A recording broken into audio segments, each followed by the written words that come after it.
Looks like we're live. And I've actually got my picture up in the podcast. You can hear it. Guess last time I didn't put it up there and there went like a minute went by and nobody could hear me. Old age, brother, old age. Anyway, let me get this link put out. You know the drill. So hope everybody's having a good weekend. I can hear myself now. There's a notification. Should get another one. YouTube's good about that, man. They're good about giving out notifications. So if you're not on fieldbillymoonshine.com and the militiamoonshine.com page on YouTube, go to those and subscribe there because they do get the podcasts out, the notifications and stuff. What's going on, Rusty? Anyway, let me get these links shared and we'll get back in here as soon as we can. So what's everybody got cooking or mashed in right now?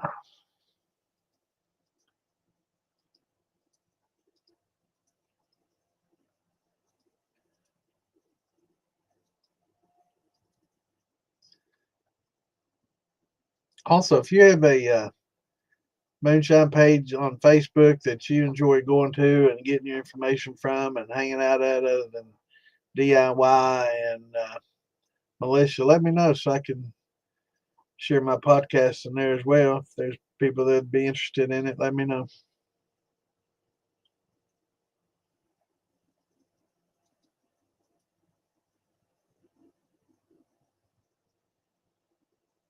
All right, let's see if we can get all these. We'll be in good shape if we can get most of these in.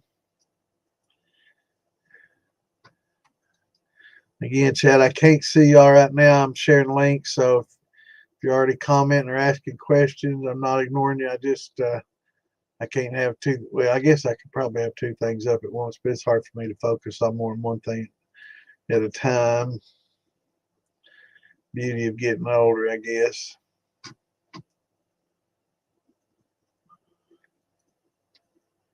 Getting old.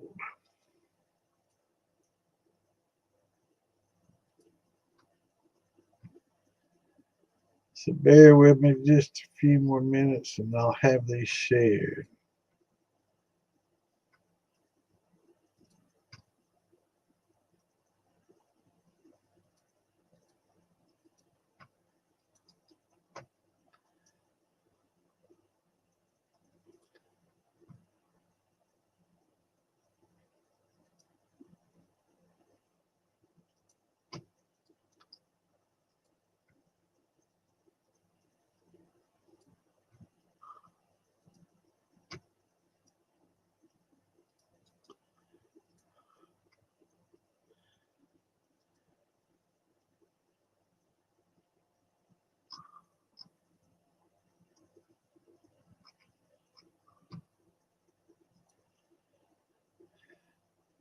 Okay, let's see. A few more here and we'll be done. If they'll let me get them on.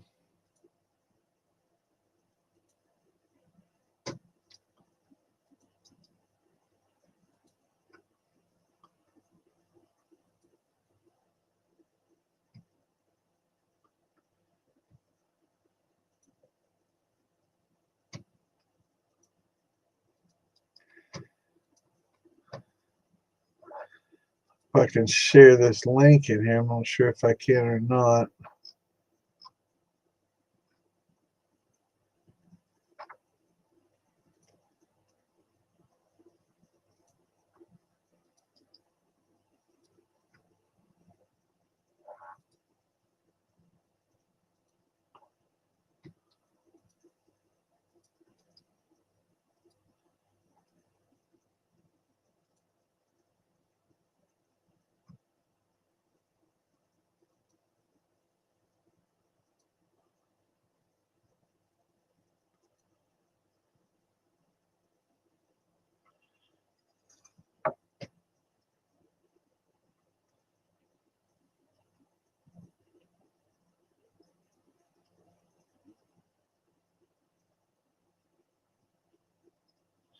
Okay, I guess that's about it. Cool. Well, I got most of them shared this time. That's good.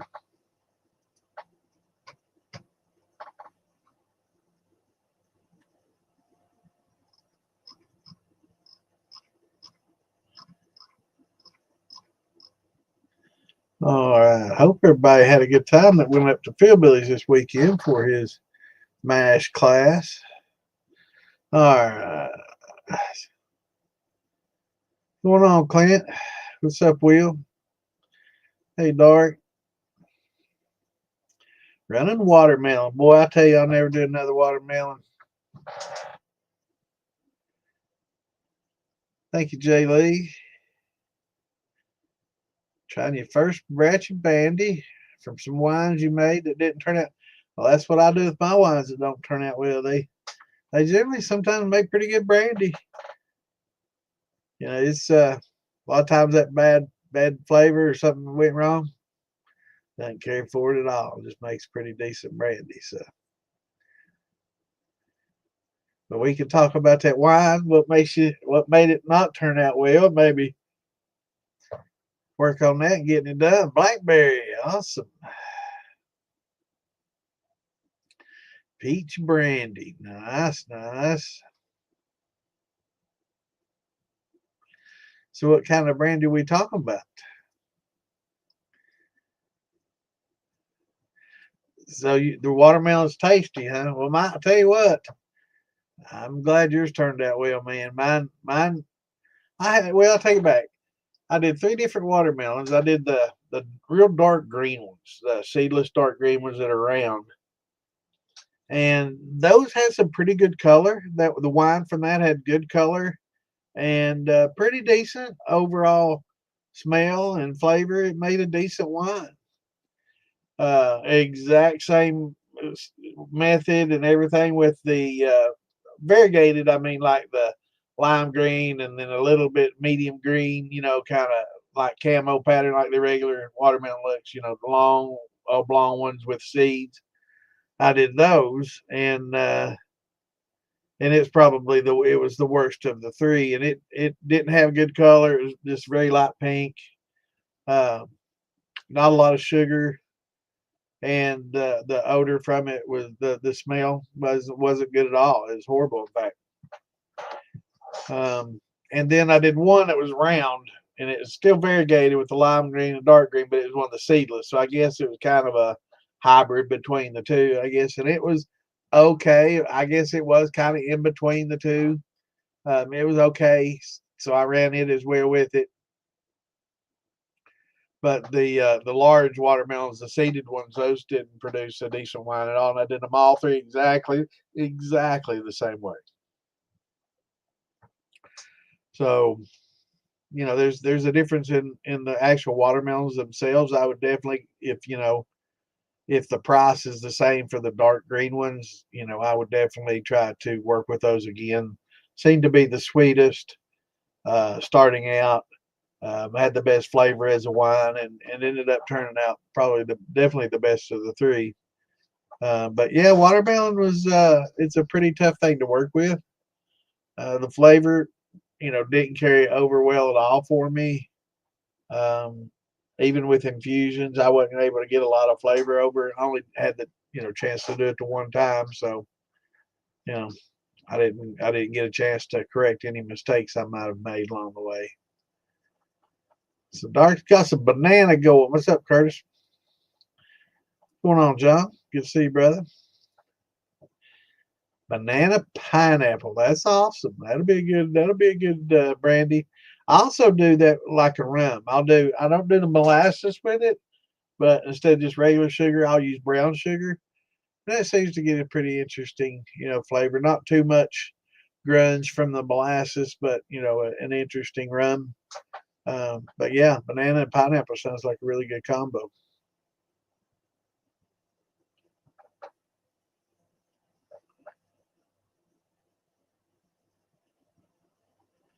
Awesome. Yeah, like your brother Prohibition. He's a good dude, man. He's a good guy.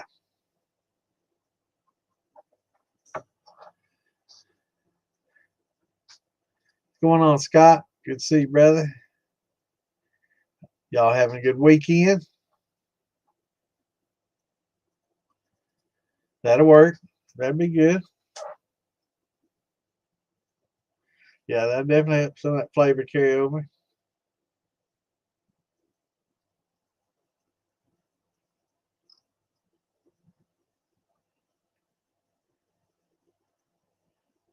Oh, you tried Big Easy's recipe? Cool, cool.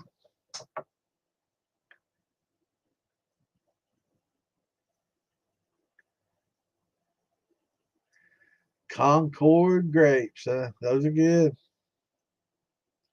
Yeah, I don't get much out of the watermelon or pear. Somebody's talking about pear last week.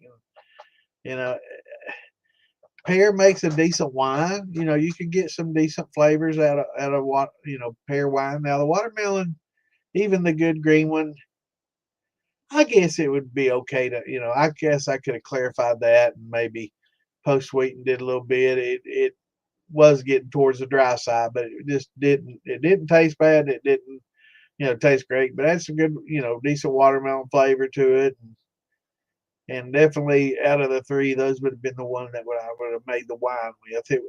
I don't know that it'd been that great of a wine, but I mean, it would have been okay.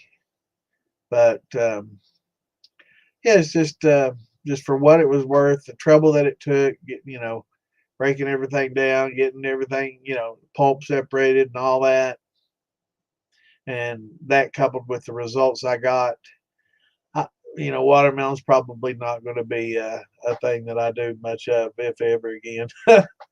Even as a wine, it wasn't the best. Um, I guess you could spend some time trying to master it and correct some of the mistakes. I tried to correct some of the mistakes before they happened. I knew better than to try to ferment it on the pulp. I know not to use pectic enzymes with it because you're not going to get much more sugar or water out of it. You're just going to start breaking down cellulose and get more heads and methanol in there. So you really don't. It kind of defeat the purpose. But it just and learning those things, and not making that mistake, and just listening to others. That's one of the best ways to learn, unless you're going to do it the hard way every time, is listen to what other people are doing and the results they're having, and try to minimize your mistakes, from not making the same mistakes they did. So I heard early on that a lot of people were having problems with rind, getting a lot of rind, and there's some people use the whole watermelon, just basically ground up rind, watermelon, everything, the whole works, and shoved it in there, and I don't think that's going to give you a good result. Everybody had like a melon tasting, which that's not necessarily bad. Melon tasting's probably okay, but it's not. They wasn't giving them a watermelon. Actually, in two of mine, a melon flavor would have been good. Any kind of flavor other than what they had would have been good. But the one was okay.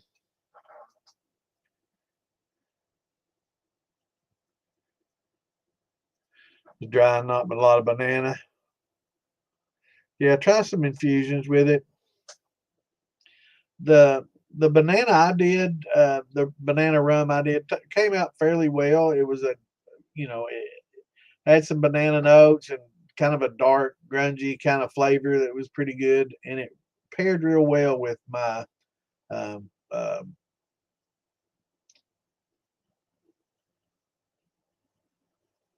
root beer that I did. So that darkness that came from the banana and the brown sugar kind of gave it a dark grunge that went real well with the root beer. Hello, Matilda. How are you this weekend? Awesome. Peach cider. Sounds good. That's all right.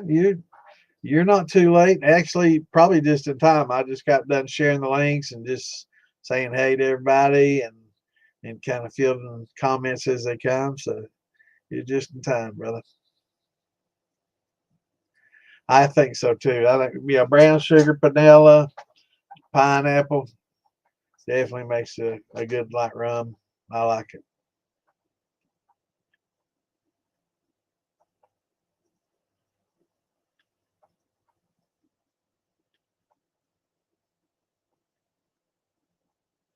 Oh, let's see. I've got this option here. Let me see. Yeah, let's turn that on so some people may be able to see some comments in the. I'll ask them to make it bigger.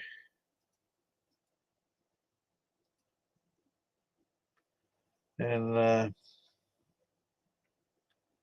so far they haven't, but we're going to hopefully we can see some comments on the bottom right here. Problem is sometimes people on Facebook can't see the YouTuber comments. So I think if we share them here on the screen, if you've got a computer, you might be able to see these. I've asked them to make it bigger, and I don't know. It looks like they managed to make it even smaller than it was. I mean, I wouldn't mind if it took up, a third of the screen, so people could see the comments a little better. But we'll see if they can field my comment at the end of the stream. It asks us, I do love the option to do that, but they need to make it bigger so everybody can see it. What's going on, Jared? Good to see you, brother. Cracked corn, good. Malted wheat, awesome. That sounds like a really good run. Some wheat and corn, that's like me. Throw a little bit of oats in there, man, and it'll soften it up a little bit and make it awesome. New to this, just bought the apartment still from Phil Billy, awesome. Have an apple banana mash working right now. Can I make a rum mash without using molasses and just go with dark brown sugar? Yeah, you can. Now, as far as rum, I don't know if there's a TTB standard that says you have to use certain things. We can research that and look and see. I know, like in vodka, has to reach 190 proof, or like in bourbon, has to be 51% corn. So I don't know if a rum has to have molasses. I do know that a dark brown sugar has molasses in it. That's basically molasses and regular table sugar combined. So I would assume that it would be perfectly fine. I've made a lot of rums that way. I call it rum, and I don't really care about the TTB standards. But yeah, it does make a decent run, and it's a lot of people that just use the molasses, they end up with a lot darker, a grungy kind of um, flavor, and that's just the nature of the molasses itself. So either you like that or you don't, and you can lighten that up a little bit by just using the sugar.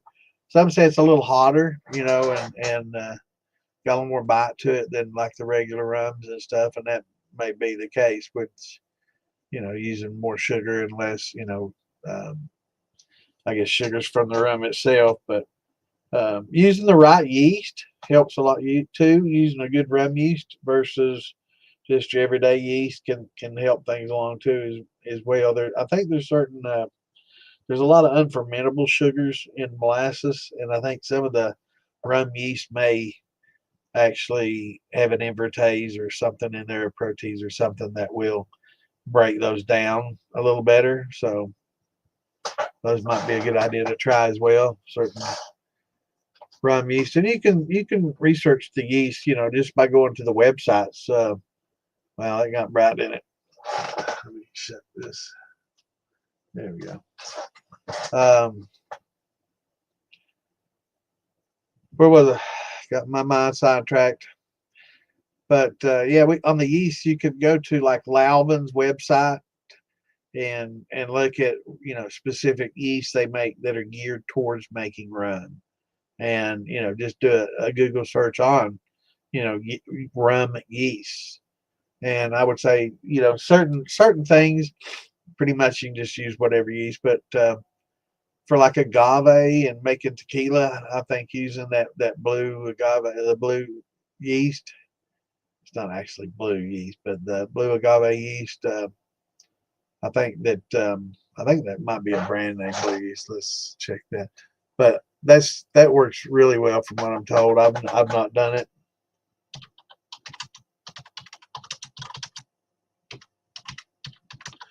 Trying to, yeah, Safety Cube Blue tequila yeast. SAF. Tequila Blue. They say that's a really good yeast for tequila. And that's what I've heard most people getting their best results with. And yeah, it's SAF. I guess it's the standard SAF yeast, but it's a TEQ Blue. So I'm assuming just the blue yeast. If you search that, you'll find it. But basically made for rum, and probably does break down some of those molasses dextrins. Yeah, man. Yeah, brown sugar works real well. Distilled tea wine. Tea wine. Oh, like a kombucha. Oh, that'll work. I guess you get pretty much, maybe probably not going to get a lot of tea carryover. It's going to be more of a neutral alcohol, but yeah, you can definitely distill kombucha. We were actually talking to Alfredo one time about doing a bamboo tea bambushka. We were going to do, yeah, they are.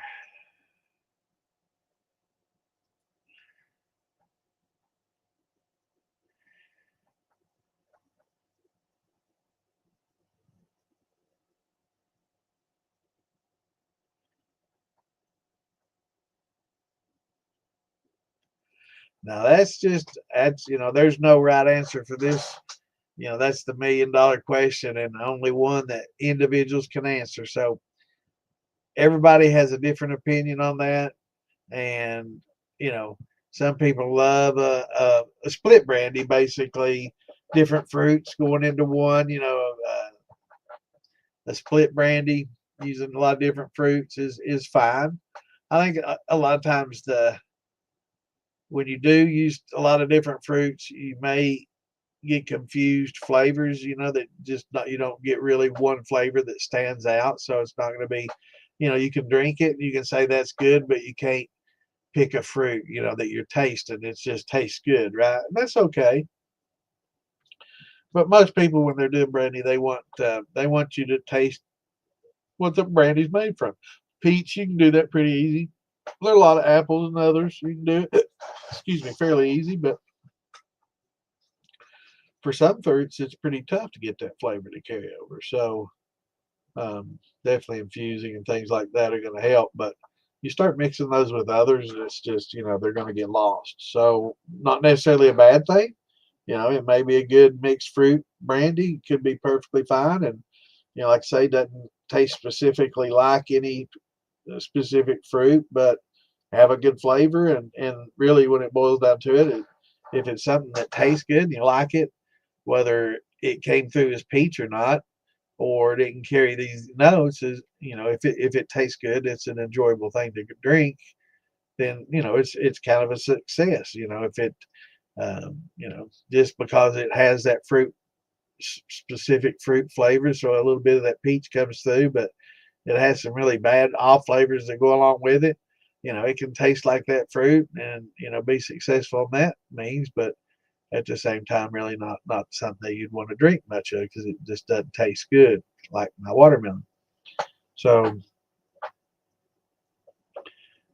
it's a trade-off. I think mountain brandies basically when you're mixing grain and fruit, and I think a lot of people can make some pretty decent corn liquor and have that good corn sweetness, and then follow up with like a peach or a rye, like an apple rye or a peach rye, and have that good fruit with a little spicy from the grain, and those work very well too. So it's just what you like, so there's no right or wrong answer.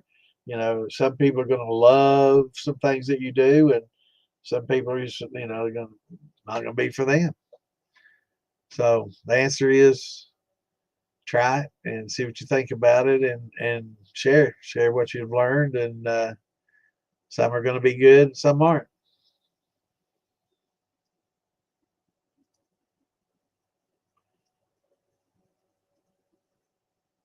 Okay. So it wasn't like a fermented tea. It was just basically a tea flavored. I see. So they basically just steeped some tea in a sugar. Oh, sugar shine. I got you. That's one way to do it, isn't it? Hello, Tammy. Hope you're having a good weekend. Yep, I agree, brother. The one that you like best, because we all have different tastes, and I've said it a million times.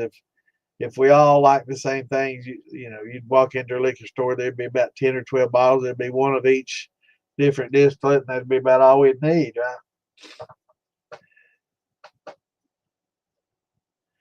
What's going on, Kimbo? What's up, brother? Awesome, awesome.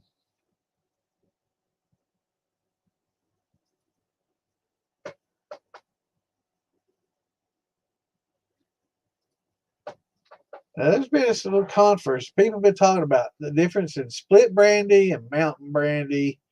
And I always was told a split brandy is different fruits going into one brandy, and a mountain brandy was grain with fruit. So I don't know if if there's any correlation to that, if that's right, or some people just split brandy is different fruits, and mountain brandies, it could be, I don't know. That's just the way I've always heard was split fruits was split up between different fruits, and then the mountain brandy was, more of a grain fruit combination. But I don't know. There's I don't know if there's a black legal definition for that or not. Maybe we can look that up and check it. But peaches, rye, and white corn sounds good. Sounds like a good recipe. And that people like mixing that, getting that rye whiskey and getting a little bit of their favorite fruit mixed in with it. And I also think that it also came down to you know economy. I've got some peaches I didn't use in the last run. We've got some corn left over here, and let's just go ahead and combine the two and run them, and see how it turns out. Question.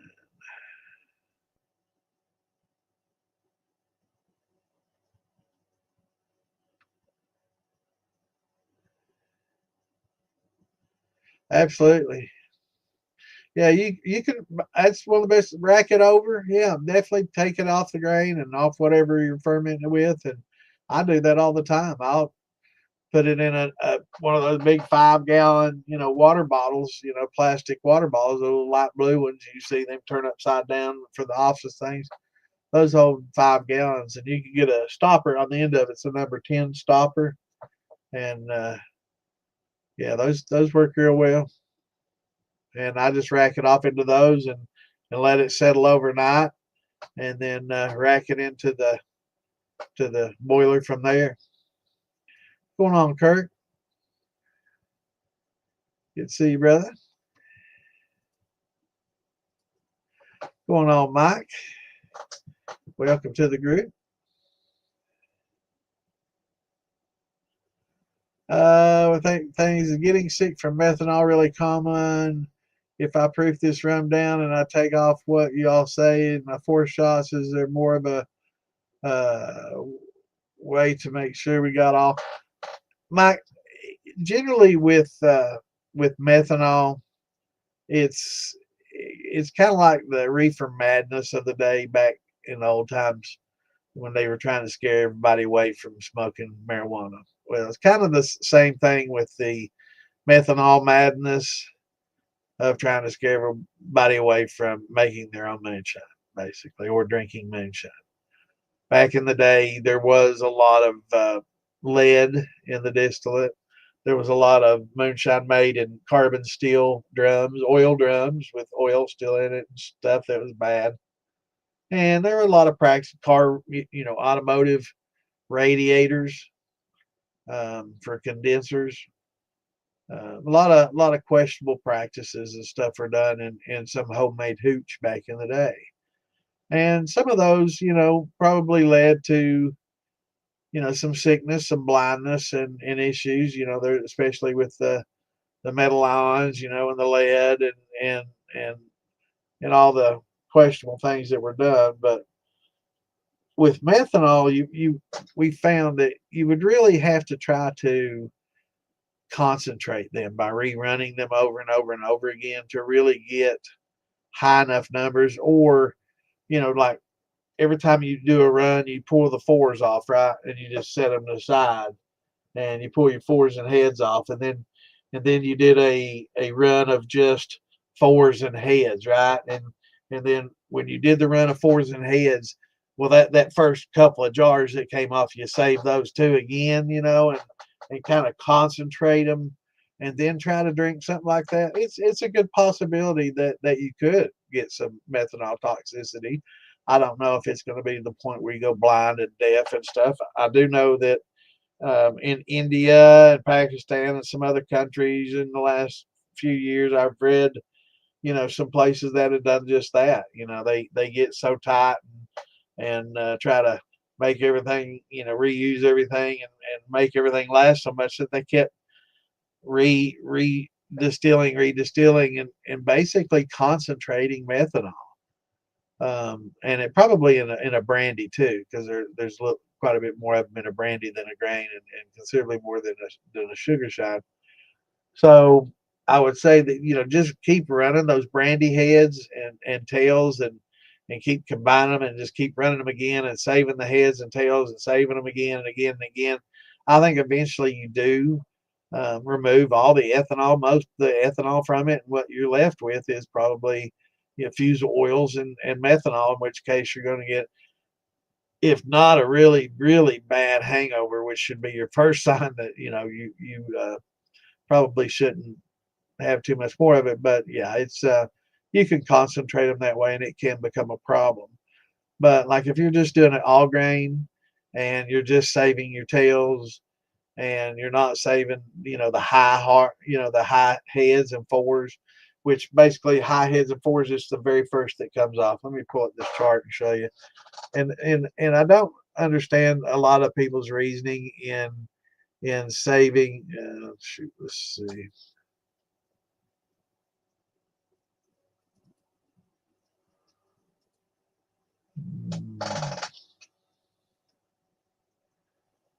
Yeah, here we go.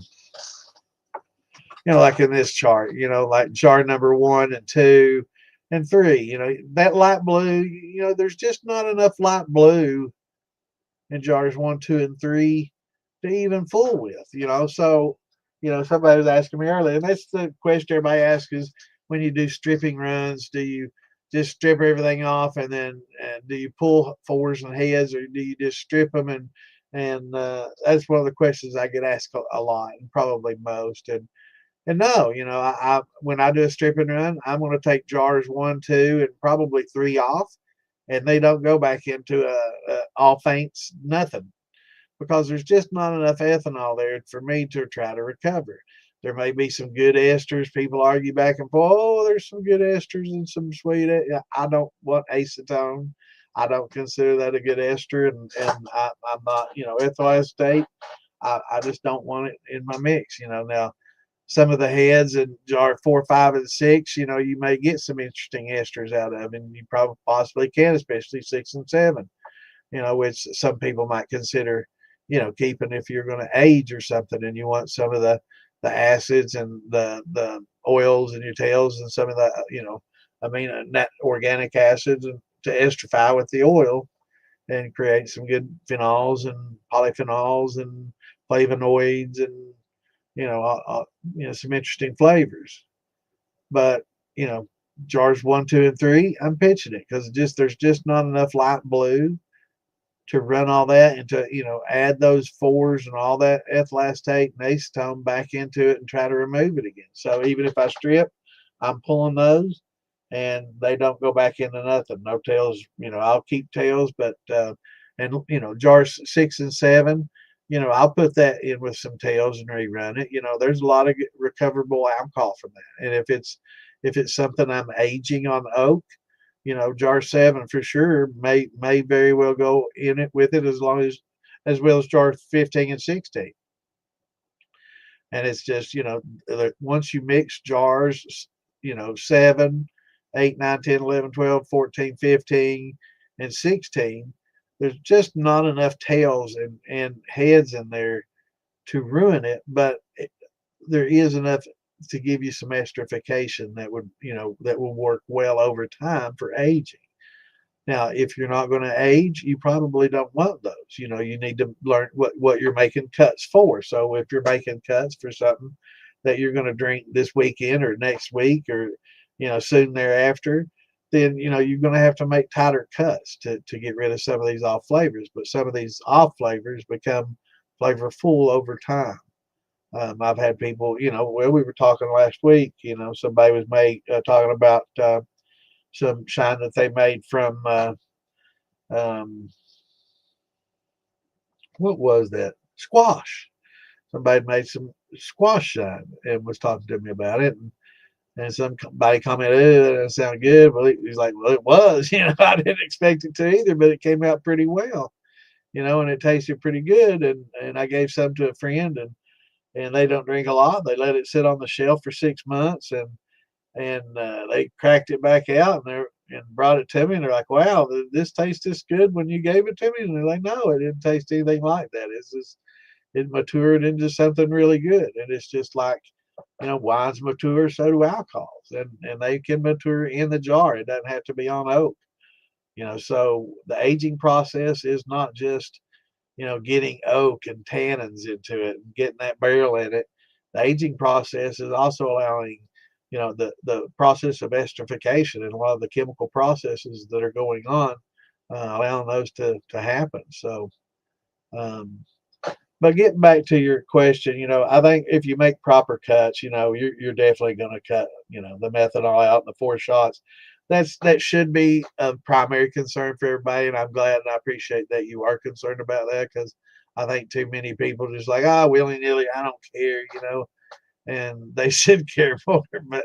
But this is your health and something that you're putting in your body, so you definitely should be concerned and should question. And 50 milliliters per gallon will definitely get you in the ballpark of getting most of your, most of the methanol and your heads and stuff out. We have found though that you'll find it throughout the run. Now on this graph here, you see where the red is, that's your methanol. There should have been, like in jar 2, there should have been 4 shots. There should have been red in every jar all the way across there, in lessening and lessening and lessening amounts as it goes across, where jar 20 might just have a few red dots in it, right? So, because we know that methanol carries throughout the run, but in less and less and less quantities as you go. And that's because it's azeotropic and it's bonded with the water and the other alcohols that are in there. And true fractionalization doesn't take place in the pot stills that we use. So we don't fractionally distill. Um, Hope that answers your question, and good question, and something that, definitely, but the 50 milliliters definitely per gallon that you have mash, it'll definitely get rid of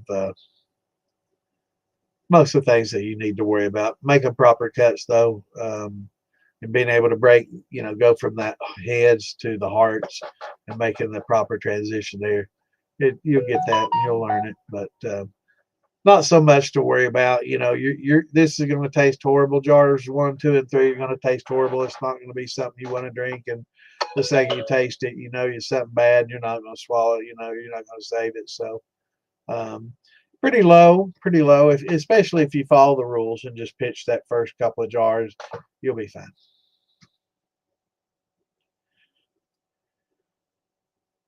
Uh-oh. All right, brother. Have a good night. Working at night, man. Saturday night. Damn. I hate that for you, brother. Have a good man. We'll see you Wednesday.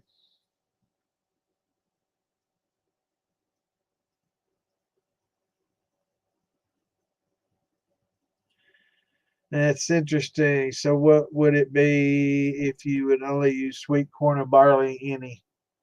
Um, I'm not following you. You're still going to get methanol,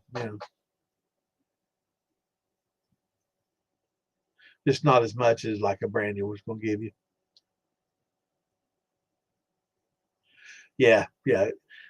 And technically you could do a normal run and just not even pitch any and mix it all up and have a really crummy tasting liquor that's gonna give you a hangover, a really bad hangover, and that's gonna be about the amount of your sickness.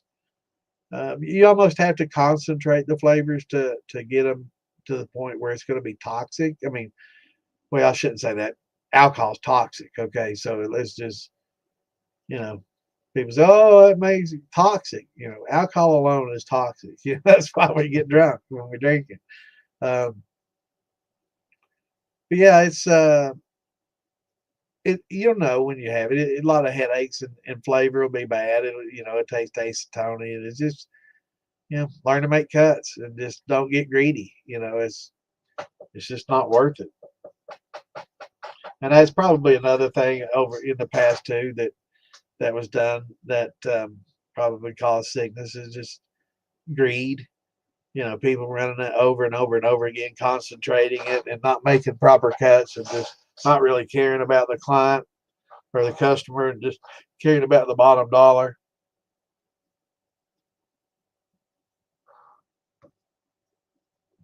I'd say that's probably your big city bootleggers that did that, your big city moonshiners that sold thousands of people, had lots of sales and lots of people that they sold to. They really cared less. Your moonshiner up the hollow, and you know he was more or less just a community distiller, and they cared more about their consumers than probably a big city shiner.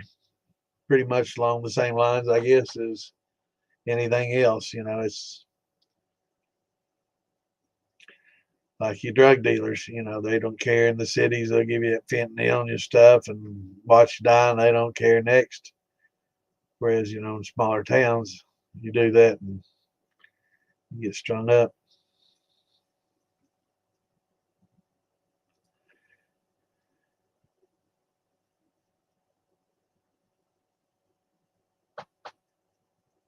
Awesome.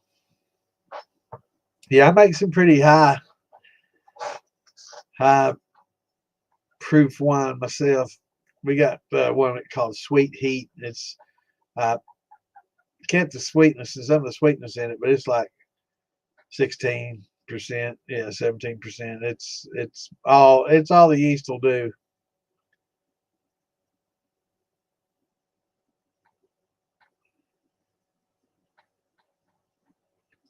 Yeah, I mean, yeah, wine, is just like the brandy. It's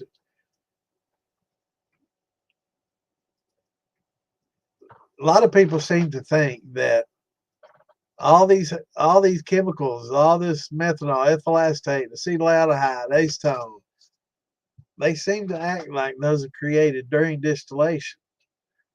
Those are in the wine and the beer that you're drinking, all the way down to the tails, all of it. So when you're drinking wine, you're drinking bottles 1 through 20 that have not been separated. So you're getting some methanol in there, and you're getting a lot of the ethyl acetates, aldehydes, acetone. It's all in there, all the way across. Now, distilling it can concentrate it, and does. That's why we distill, so we can concentrate the alcohol and eliminate some of the other things that are in there. But So yeah, that's why a lot of people, when you get real drunk on wine, why you have bad hangovers. You're drinking heads and lots of heads and lots of tails too. No, that's we're here for basic questions, brother. That's why we're here. We're here to make it safe and to answer questions. So there is no stupid question in this podcast, my friend. Ask any question. It can be asked and answered 1,000 times, and I'll probably answer it 1,000 more times because everybody has the same basic questions, and they should, as far as concerns about health and safety, and those are never bad questions. What's going on, Steve? What's up, brother? Yeah, it's definitely better to ask and learn than to try to find out the hard way. You don't want to find out the hard way.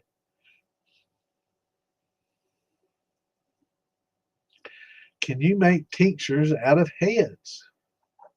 Excellent question. If I guess there's a lot of tinctures that acetones. You can pull out some acetones in your heads, and I'm sure that there's some tinctures that would require maybe an acetone to help break down, and I guess I don't know if I would say there's a good possibility that certain tinctures might require an acetone, and I'm not sure if it would necessarily be something that you would consume, or maybe you allow the acetone to evaporate off and you get what's just the substance that's left, oils or whatever that are left afterwards. So I'm not really that down on all the different tinctures and what all might be used, because I do know that in a lot of tinctures that use alcohol, you allow the alcohol to evaporate off and you're left with, like an oil residue or something like that. And that's the medicine, right? So some will keep the alcohol and keep it, in fluid and liquid. And some of them allow the alcohol to evaporate off and you just use what's left. Some might even actually, you might like burn off the alcohol. I'm sure there's a lot of different tinctures made a lot of different ways. Um, so I'm not sure, Jared. Good question.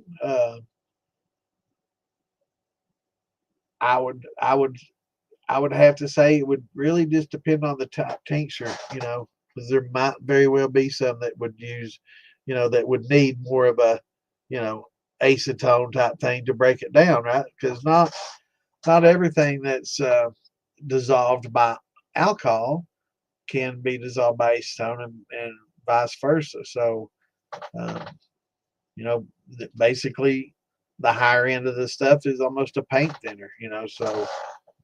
Uh, don't know. I'm sure there's lots of different tinctures that are made in different ways. I'm not real big on those. I'm trying to learn more about tinctures. Um, so that's an excellent question.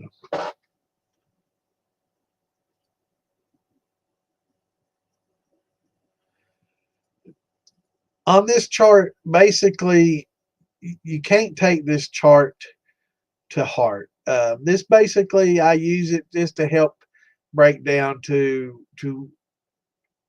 how much is in each, and how it gets less and less and less, and then you get to your hearts, and then you start building tails. um, and the temperatures at the top, forget those. But every mash won't come out this way. Some will have more dark blue, and some will have more of the green, and some will have hardly any of the dark blue and hardly any of the green, and more of the light blue, depending on what it is, and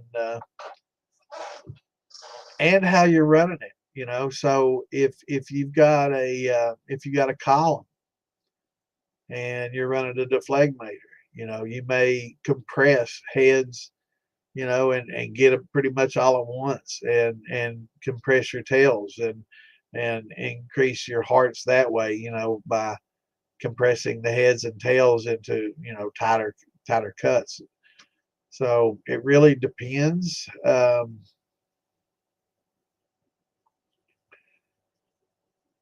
So the basic rule of thumb, Mike, is 50 milliliters per gallon. So 350 milliliters. If you pull off 350 milliliters out of what you got, that should get you pretty much in the ballpark. But it's not a set in stone thing.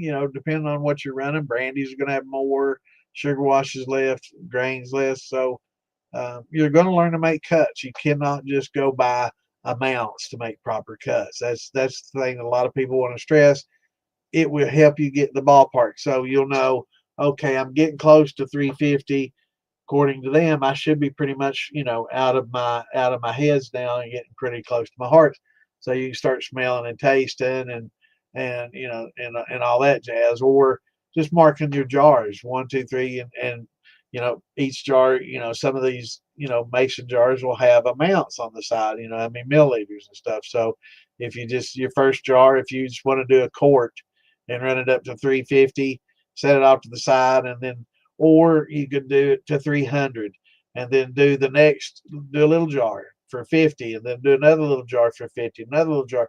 And that way you can make a finer cut right when you know it's about to transition from heads to hearts. And that way you can make a little better cut there, by having less and less. Because if you just do like a quart, one of these quarts is going to have, heads and hearts in it, to where you could have just cut half of that out and divided it into 2 jars, and one of those jars would have been a keeper, right? So having smaller collection jars until you get better is also a good way to do it. So you don't have to have 20. There could be 40, smaller jars, or if you don't have that much of a run, these could be shot glasses, on a small steel. These could be just pretty much a teeny tiny jar, eighth of a pint or quarter pint. So just learning to do your cuts and to go backwards also. When you've got all these jars, label them, number them, and pretty much after 350, I should be pretty much out of them. So let's go over here to a jar that says, that's 750 milliliters in, right? So I know for sure that I'm out of them by then. So you can start tasting those and think, this is definitely my hearts, right? So I'm going to go backwards until I start tasting some acetone and start getting some bad flavors. Because if you taste jar 1, 2, or 3 in this chart, man, it's so hard to get that flavor off your tongue. But by the time you're drinking jar 7, 8, 9, it still tastes like it, because it's just on your tongue, and everything you drink after that's going to taste like it. So if you start at jar 12 and start drinking your way back to 11s taste good, 10 tastes good, 9 tastes good, 8 tastes good, 7, I don't know. There's something in there. Kind of iffy. 8, yeah, I'm definitely picking up a lot more. It's not real bad. 5, yeah, wait, that's just getting too much. So, you'll know in between those small cuts and where you can make that cut. And also, the longer, if you're going to put it in a barrel, it's okay to keep that jar 6 and 7 and 15, 16, because it's going to, or maybe just 7 and 15, depending on what you got and how long, it's just experiment. That's how people do.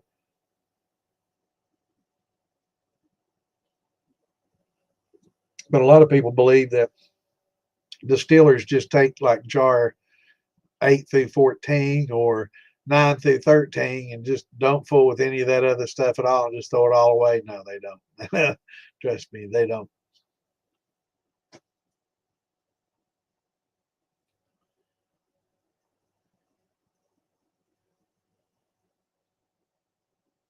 Yeah, your hydrometer will also, especially when you get to heart or to your tails.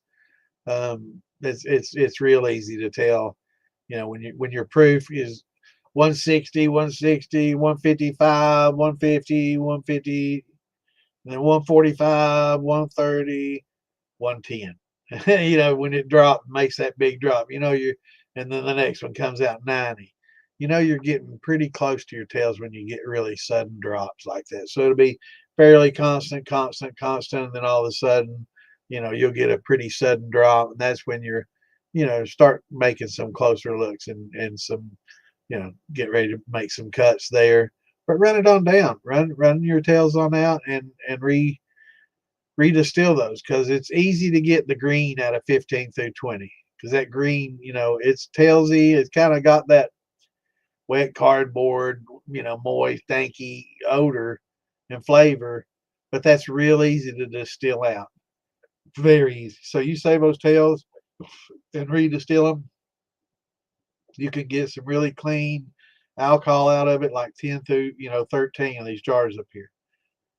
Now, if you redistill jars 1, 2, and 3 and keep redistilling them, you're still going to be redistilling ethyl acetate, acetaldehyde, and acetone, and it's going to be difficult to cut that little bit of baby blue out of those. It's just going to be tough, and I just don't understand why people do it. But maybe it's a cost thing. Maybe they found a way to separate the esters and to get better flavors out of some of that. Something I've really never fooled a lot with. But it's not 50 milliliters per jar, 50 milliliters per gallon of mash. So if you have a 10-gallon mash, you need to pull about 500 milliliters, and that should get you close to the ballpark. But don't just go by that. You need to start learning to do cuts and do it by flavor. But it's just a ballpark to get you, in the area that this is where I need to focus, and from 400 to 600, I'll taste these in smaller jars and learn to make cuts by doing that. But yeah, it's just a general rule of thumb, and it'll keep you safe. It'll keep, if health and safety is a concern, then yeah, you could probably just do that. If you're really wanting to learn how to, get the flavors that you want, you're going to have to learn to make the cuts and eliminate some of these off tastes and hangovers.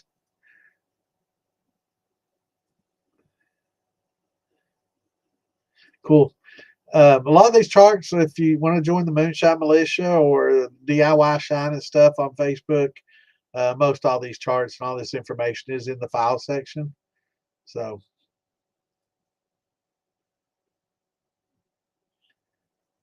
there you go. Damn, you guys are good. Y'all beat me to this shit. I'm just now seeing this. All right, I'm getting behind. Yeah, yeah. If it smells like something your wife uses to take the fingernail polish off, or something you use to clean PVC before you glue it, probably not going to be something you want to drink. Yeah, those wine hangovers are bad. I'm getting behind.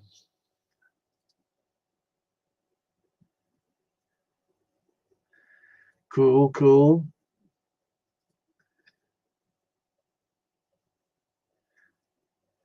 I talked to Damon, brother. I have no idea about any of that. Everybody's so busy. Hell, I don't even get a chance to talk to him much, man. Everybody's got so much going on these days, but I need to talk to him.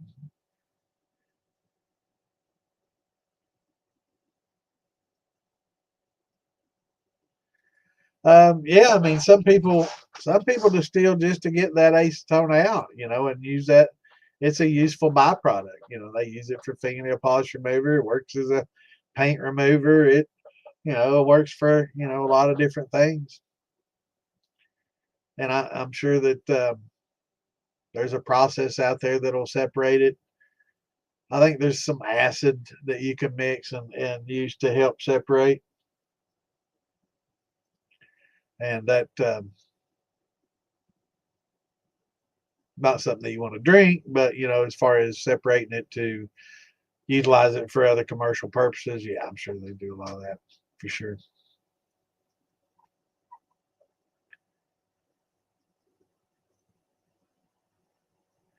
Awesome.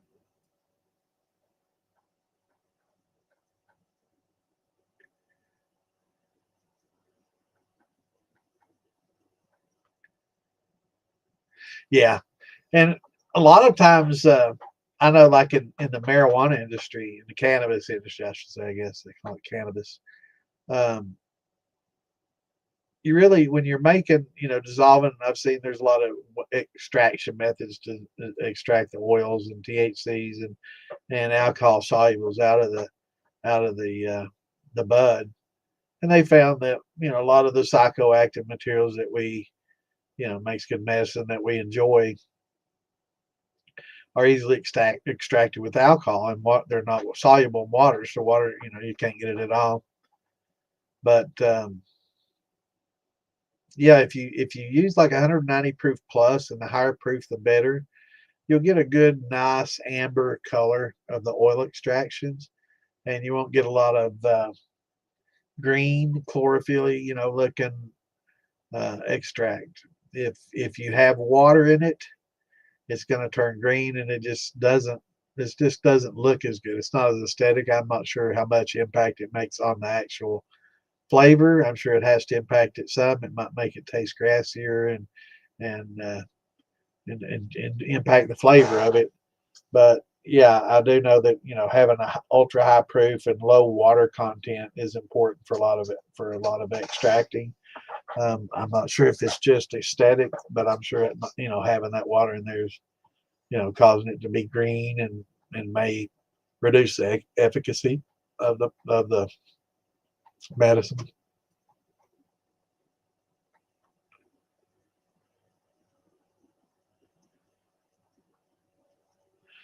So acetone is good for removing flavors and smells. Yeah, I can see how that would work. Uh, yeah, I think I just keep the skunk in my bud and have less acetone flavor. I'll have that skunky extract before I want to. But I guess if it's evaporated, you're not really going to get the acetone, effect from it. So,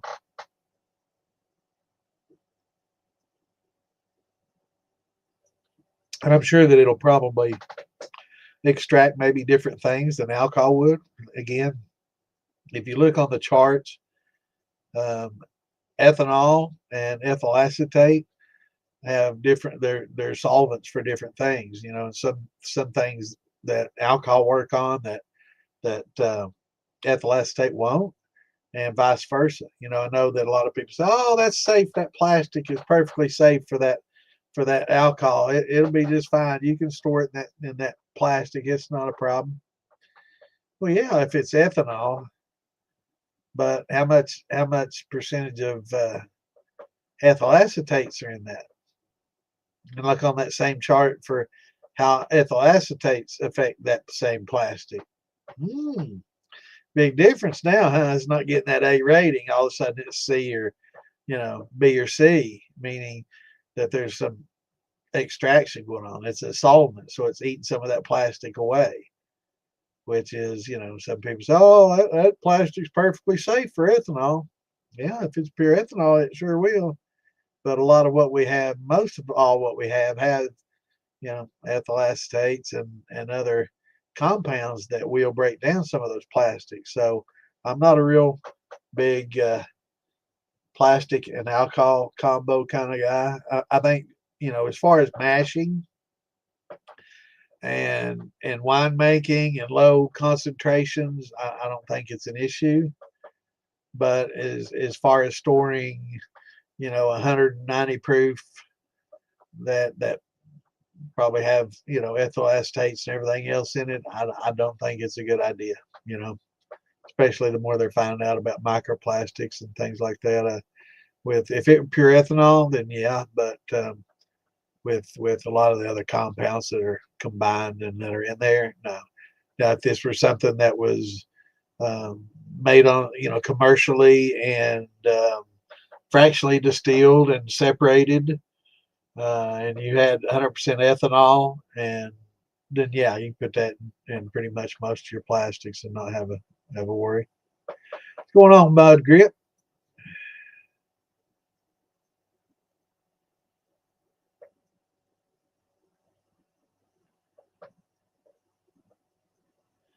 Tails, is it worth it? I think so. I definitely think it's worth it if you have the time and money. If you're using propane, there's a certain point when it's going to be no, it's probably not going to be worth it to continue to try to extract that alcohol based on the amount of fuel that it's going to take to do it, right? If you're on electric, it's running a hell of a lot cheaper. So, it's going to raise your water bill. That can of gas is $20. You can get the same equivalent, using your home circuit. Now, I know electricity rates vary, but, it's a couple few bucks in comparison. So, yeah, it's a big difference in transitioning from how much it costs to run on propane versus electric, which is one of the beauties of electric. It can cut your costs so much, and it eliminates that, oh my God, I'm out of propane. I got to run to the store. I'm in the middle of the run, kind of issues. Or I'm just now gelatinizing my corn and boiling water, and now I can't even, can't even boil my water anymore. And I've got half this corn gelatinized, and now, you know, it's a constant issue, and you always have to, if you're thinking ahead, you've got two or three different, propane canisters, and you always stay one or two ahead. Always have an extra one or two planned. And that way you never run out. But it's easy to run out. So, and costs have to be a concern. And time. There's times that I'm like, fuck it, I'm not running. Like with that watermelon. It wasn't coming out real good. It wasn't real good flavor. I know pretty much that every bit of that's going to go right back into a still and go into some plates and get neutralized and get a lot of that flavor, the bad flavor out, neutralize it, and it'll probably make a decent vodka that I'll mix with something else. Um,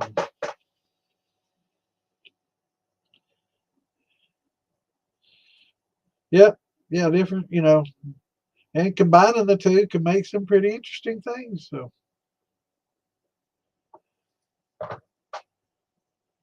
rice and oats.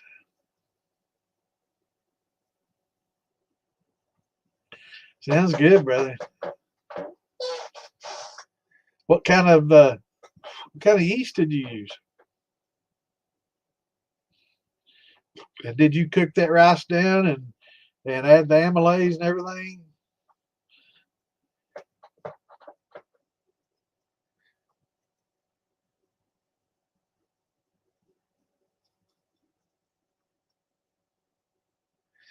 Yeah, I'd say we've all done that a time or two. I've seen a lot of these guys, they'll just taste it and spit it out because they don't want to get hammered. But welcome back. Yeah,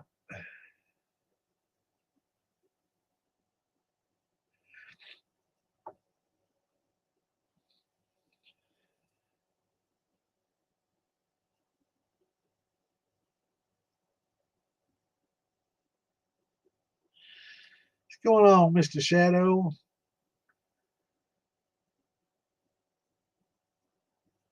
Yeah, I try to do the same, Chris. I'll start in the middle, and it's easy to figure out tails. I don't even really hardly have to taste and fool with those anymore. I know where they are, just the way they come off and proof off, and I might taste a little bit of it, just to make sure. But that head's heart cut usually is the toughest, and that definitely I work my way backwards. Definitely the way to do it.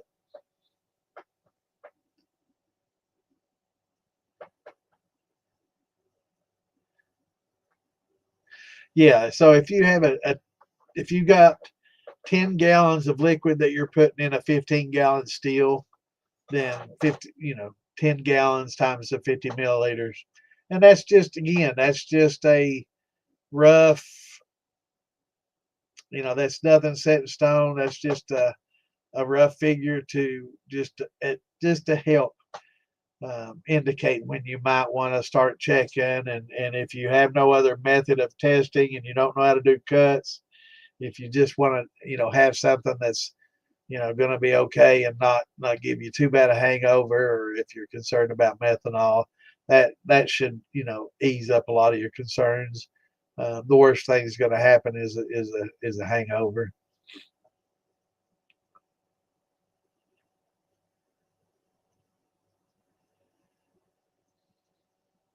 Yeah, so if you have 10 milligrams, or I'm sorry, 10 gallons, then 500 milliliters, should be fine. Most of your ball jars will have a cups. I wonder how much cups that is. I think 300.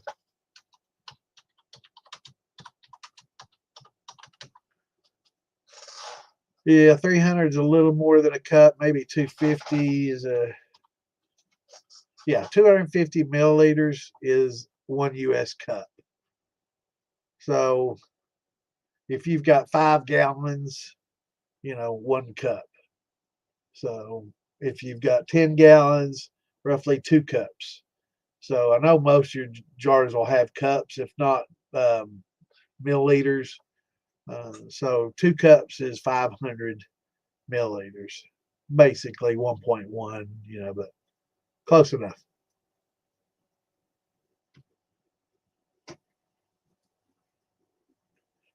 Yes, sir. We need to, that's kind of a fun thing we've done in the past is make a thread, in the group and discuss on the pages what all we've discovered that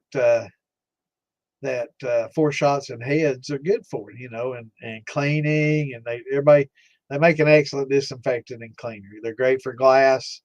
I always try to get some blue food dye and drop some in there, make it kind of blue and look like Windex, so we don't drink it. But I use it to clean my glasses. I have some next to me here. I'll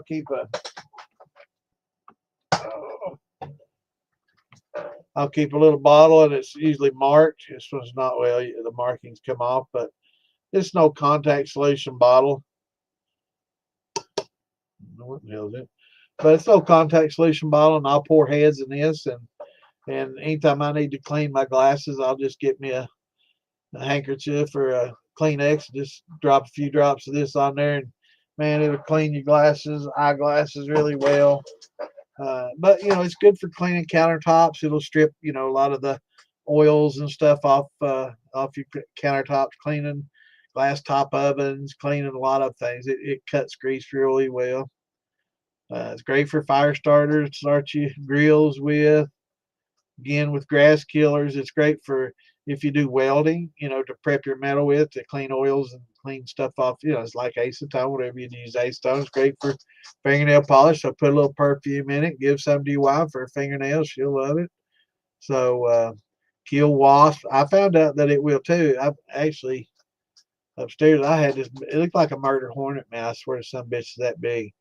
And it was in my damn house. So, and I was just, I was running a little shine at the time, and I was pretty drunk, and this son of a bitch is crawling around my kitchen. I'm like, God damn, man, that's a fucking murder wasp. That's some murder hornet. And it was a big ass hornet, man. And so I no, what was it I did? What was that? Oh, I know what was. I had some canned air, that you spray keyboards and stuff with. And if you get the liquid to come out, it's like ice cold. So I was turning this thing upside, to get the liquid out, and I sprayed that liquid on that damn wasp, and man, it froze that some bitch solid right there, alive. And I caught it in a jar and put it in a jar heads. That's what windshield, yeah, and it's good to remove those. If you live down in Florida or in the South, those love bugs. I don't know if those are still a problem or not, but they used to be, pretty bad about having acid content, and they'd get all over your front of your car and start eating into your paint. Yeah, they clean injectors, parts cleaner. Yep, yep, that's right. You can use it if you do some welding. You can clean your metal parts with that before you do your welds, grinds.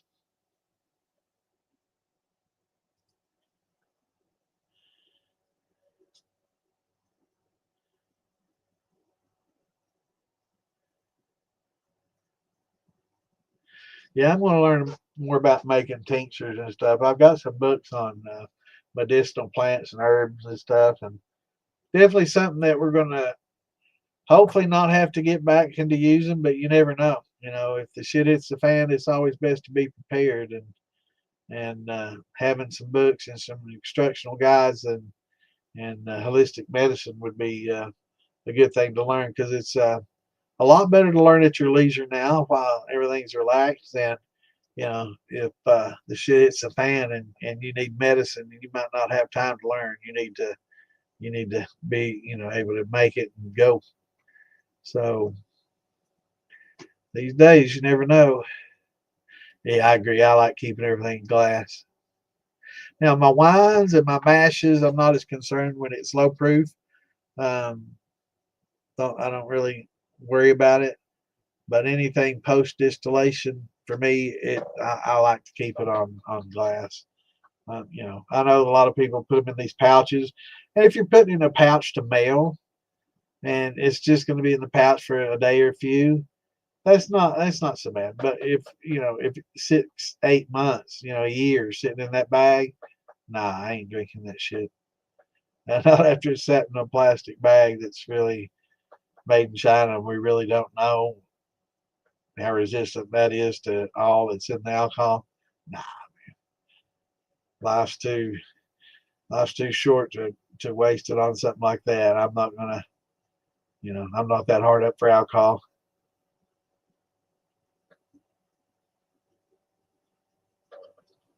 Watermelon pineapple.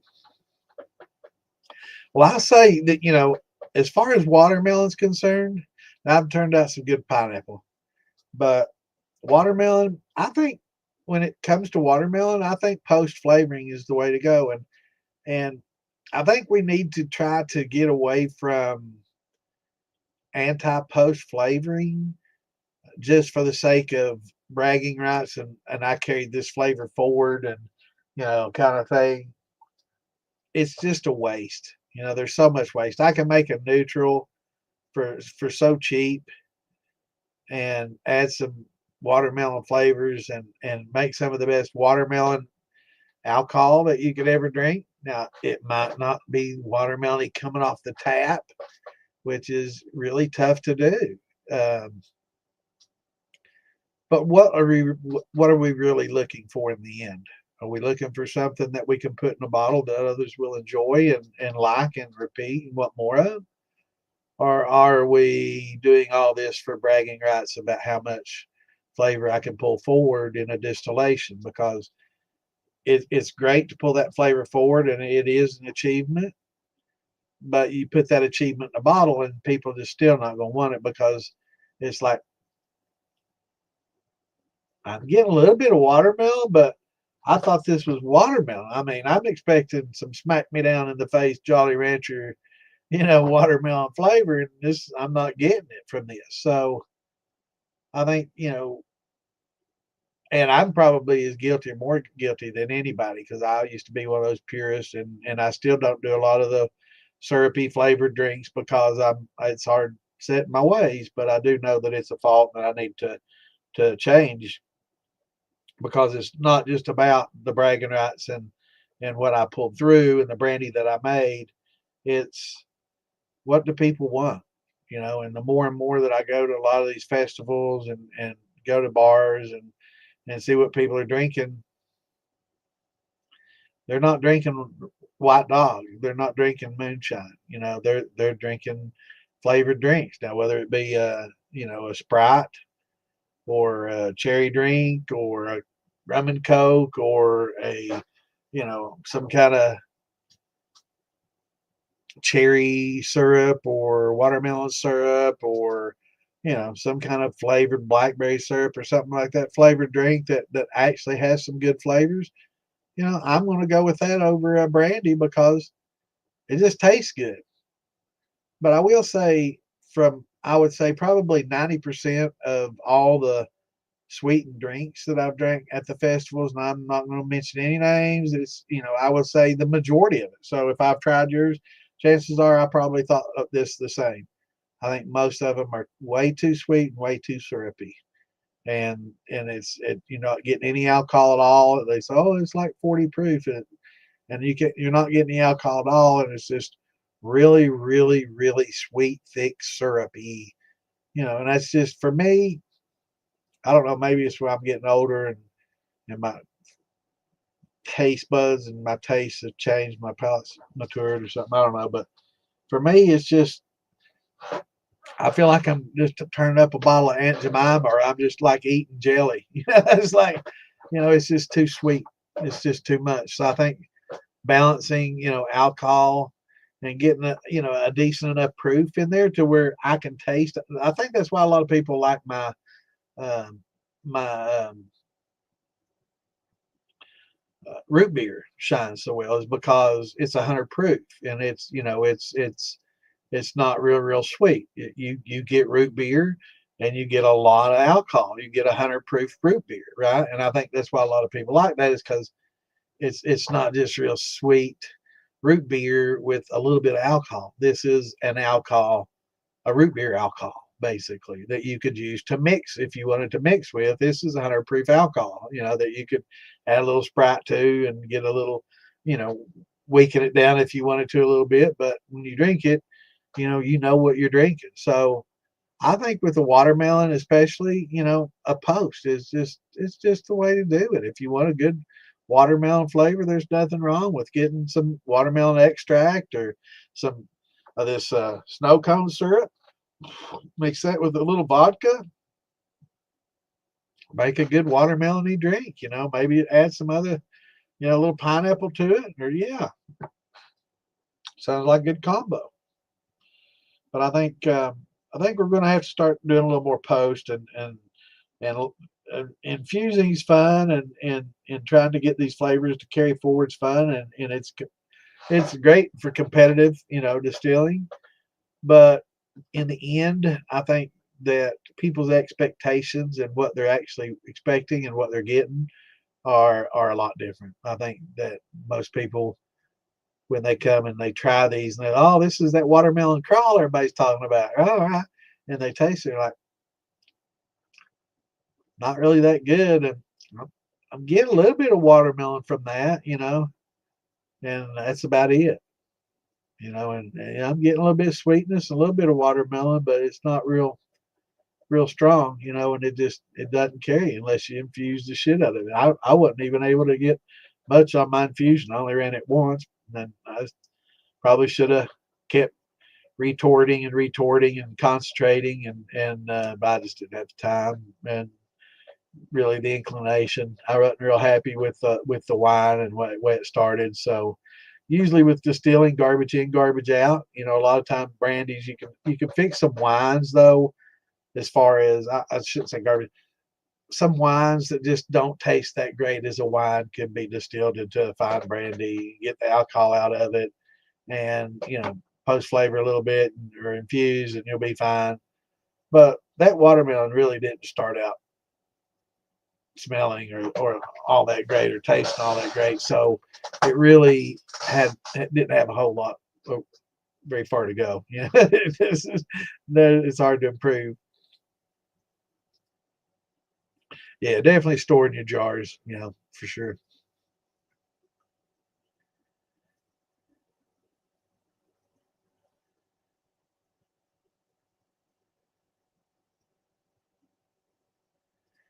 And y'all have still pet familiar. Yeah.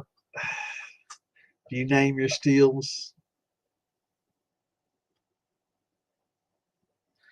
Hell yeah. Yeah, you rerun your tails.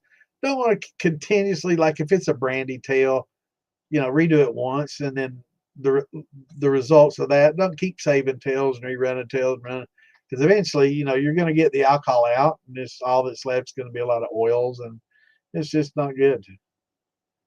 So yeah, I'll save all my tails once and do a tails run, or I just mix it with the next run, and I just keep constant doing that. And I don't think that concentrates it that way, because it's usually just a couple of jars of tails going into a 15-gallon mash, and I don't think it really carries that over and over and over again where it's going to concentrate anything.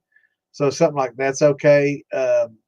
Brandies, probably not as good, but with your grains, yeah, you can carry those tails over, and you're not gonna have as much to worry about, for sure. 2-gallon glass jar. That's awesome. And you can store it in stainless steel. Stainless steel is perfectly neutral, good clean stainless.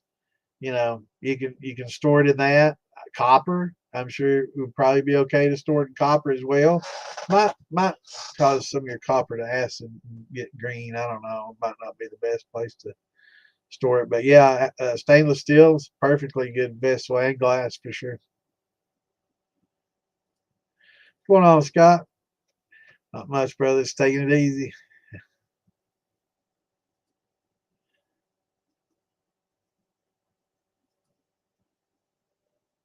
Yeah, be 400 milliliters, and that's not just fours. That's fours and head kind of combined.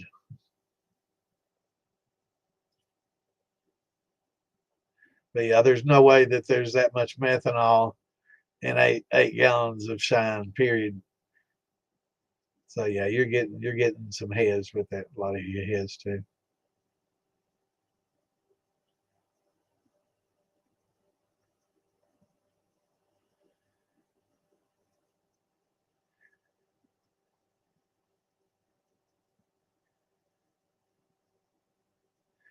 Found out that your landlord comes from a Shiner family. Even told me about his grandma and mom getting raided. Wow,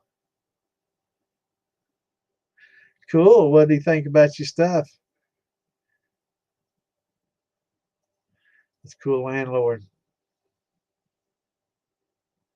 Yeah, printing definitely. Thin your inks out with it and clean up. Definitely good for cleaning. Hell yeah.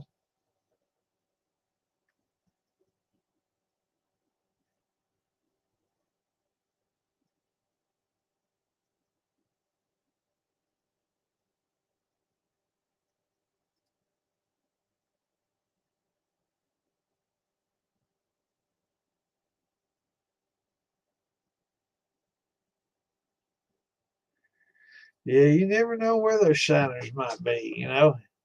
I, you'd be surprised at the number of people that are in the community. Everybody thinks, oh, it's just a bunch of hillbillies. Shit, we got doctors, attorneys. I'm sure some politicians and some, people from all walks of life enjoy the hobby. So it's it's not just for hillbillies anymore, I guess.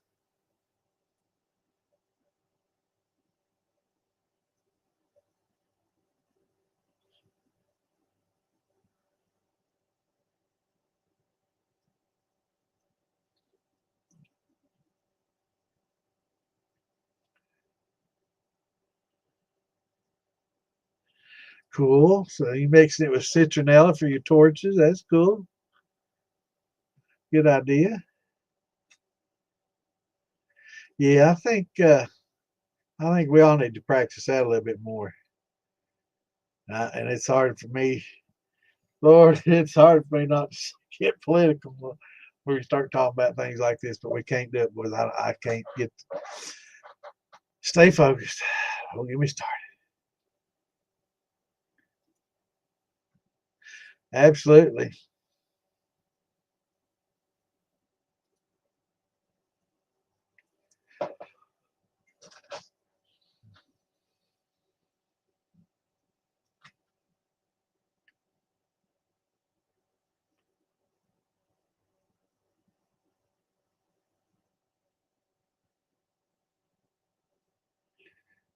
Yeah. I have no idea what an ID10T is, but I don't know, man.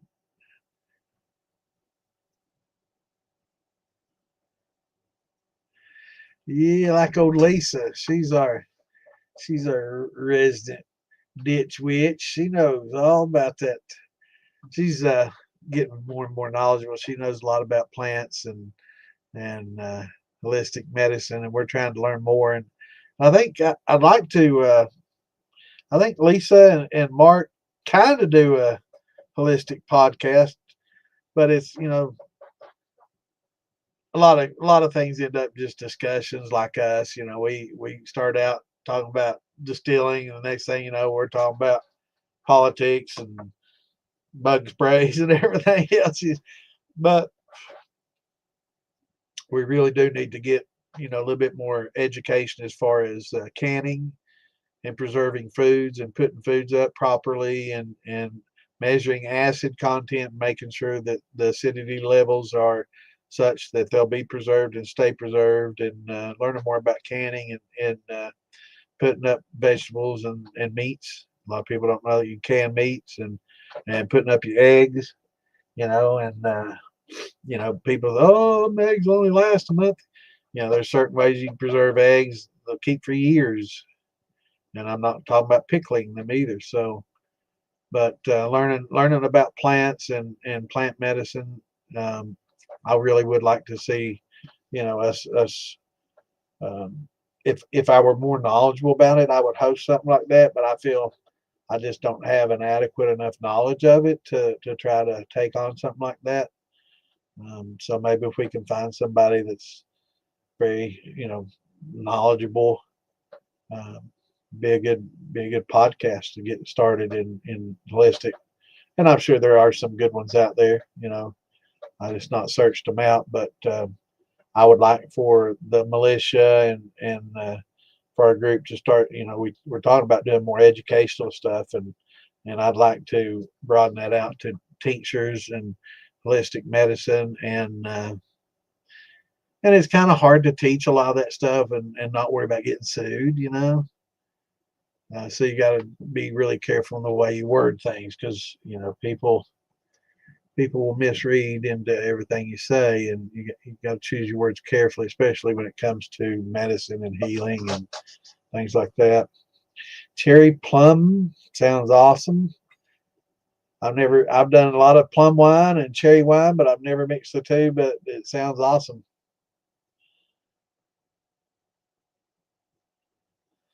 That sounds good. And you know what? It might just pouring that rum in there, and it might be fine just like that. Proof it up and make it, because I love the flavors that the wine brings. And I hate distilling it a lot of times, because I taste a wine and I taste all that good flavors, and the depth and just all the different aromas, and then you distill it, and at the other end it's just like alcohol. That's it. So I feel that a lot of times good brandies are ruined in the distillation process. It just should have been a wine, and maybe just adding vodka to wine or something, and just proofing it up and trying to maintain that good wine flavor and keep a lot of that good you know fruit flavor there. So I'm going to try to start fortifying wines and stuff and seeing how that works.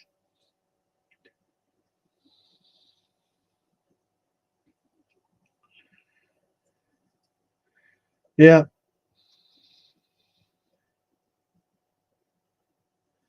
yeah. There's not a lot that use the sassafras anymore.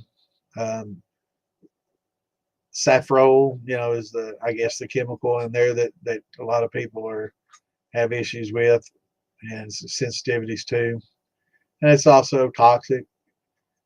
Um, yeah, it's been banned for a long time here, Steve. And a lot of people make a sassafras tea, and I don't do that anymore. We did back in the day though, but I think heating it up might denature the saffron. Let me see temperature. I'm googling it because I don't know the temperature to denature saffron. Do you, by chance? Those out there that seem to know it all.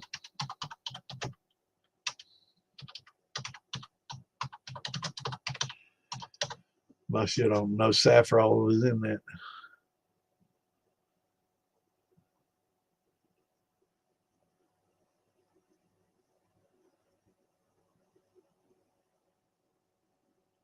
So for saffron, it would take 450 to 453 degrees Fahrenheit. So no, I'd say that it's still pretty toxic when it comes to the distillation process. So, and that's like amygdalin, the toxin that's in the cherry pits and some of the others in different concentrations.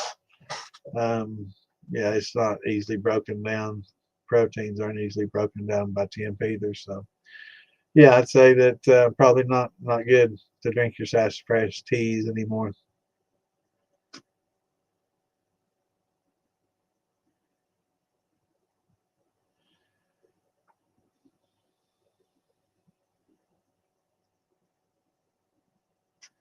Yeah, yeah, that's why I try to keep the cost down.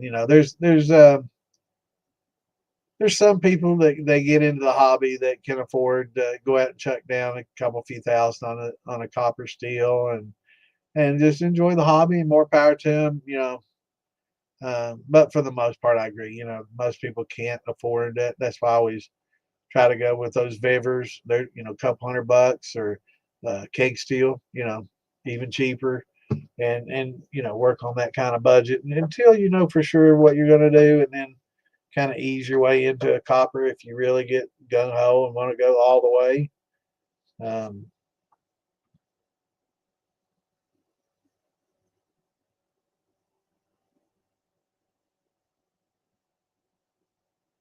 yeah,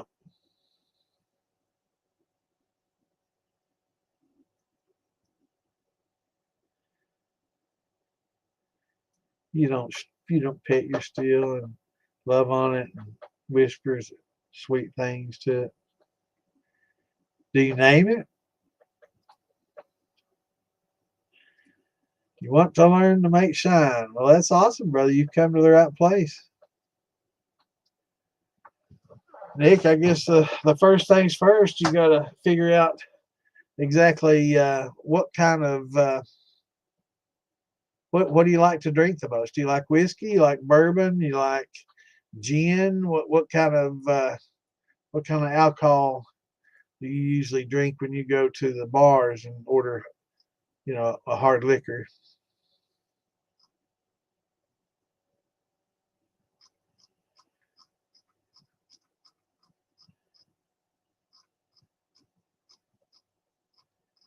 I find it amazing, kind of off topic, but I post a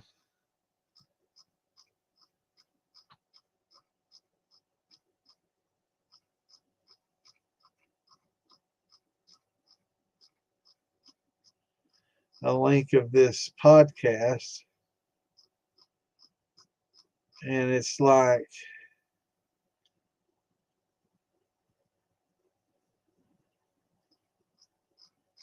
way down the page. I'm not even seeing it on the page right now.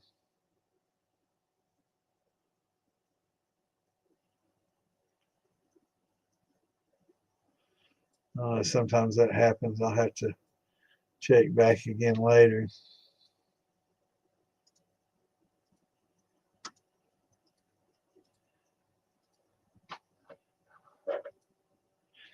But yeah, Nick, that's what I was going to do. Man, my mind.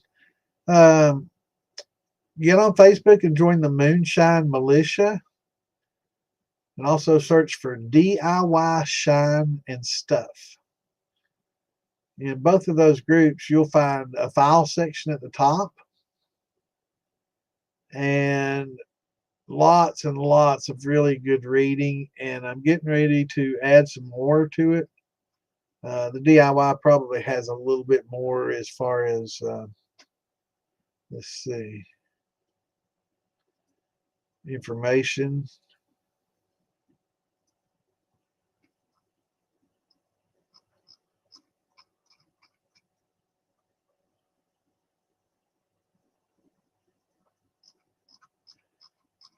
Let's see, yeah. We go to DIY. I think our file section has a little bit more. Yeah, not a whole lot really.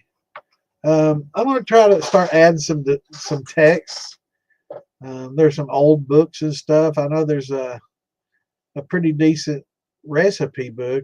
Stampede still, it's in PDF form. A lot of fair recipes in there. Good starting points to build on, and that's what you really should do with any recipe that you get. That's a starting point. That's not a beginning and end. that gives you something to start at. And it's like, this was pretty good, but I'd like a little bit more proof. It only came in at 106.0. So next time I'm going to add just a little bit more sugar and get it up 107.0 or 80, because I want to get a little more production out of it without adding quite a bit of heat. Or, I didn't really get a lot of fruit carryover. Maybe I'll, instead of 5 pounds per gallon, I'll go with 6 or 7 the next time, right? Concentrate the fruit flavors a little bit more and things like that. So all these recipes should be just a good starting point. But I've got a couple of old textbooks on distilling that I'll try to add to both of the file section. We try not to because I worry about copyright and all this stuff. But these are old books from the 70s and 80s. I'm not sure that we'd have a lot of problem posting those, but first of all, Nick, you got to figure out what do you like to drink?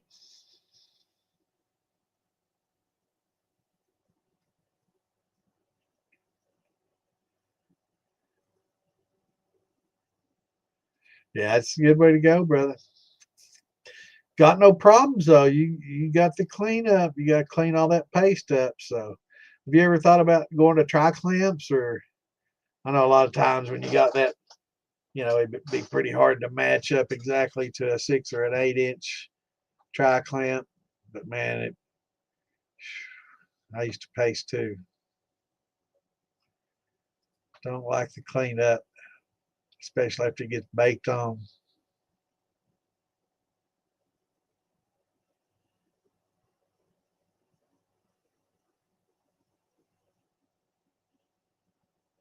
Yeah, he definitely got a disclaim. Corn mead sounds good.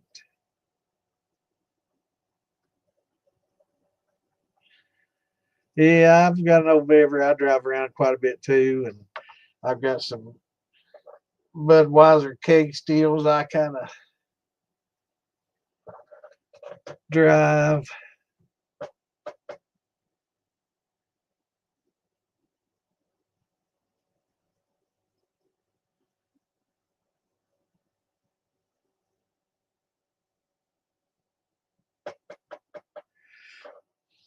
Yeah, I'm gonna build a copper one, but I'm gonna try to do the tri clamp thing because it's just so convenient. It's so easy, and when you're done, you can just loosen that clamp and just swing off. Boom! It's so easy to disassemble and no cleanup and soaking all that dried up biscuit dough and chiseling it, soaking it so it'll come off easy. Yeah, it's my pasting days are pretty much over at this point.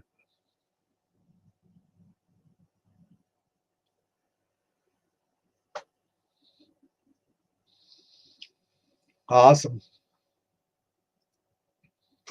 All right, let's see. All right, Nick,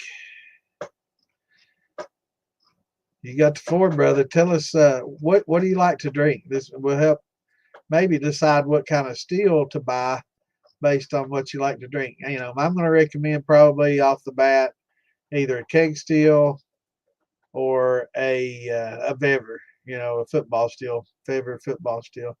And I just saw a video. It's actually an older video Alan Bishop had made last year, and talking about a Vever. He and I talked about it for years, and a lot of people make fun of it. And I think a lot of the bad media and bad, I don't know, remarks that it gets are from people using the Bever 3 pots, and the 3 pots and the football steels aren't alike at all. The only thing that's similar is they're stainless and they have Bever on the side.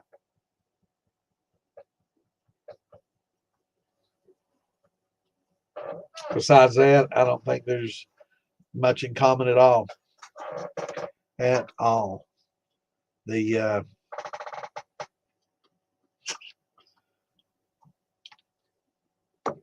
football steel is very modular. Again, I'm looking for my picture of it and I can't find it, and I know it's on there somewhere, so I'm just going to keep searching around until I find it.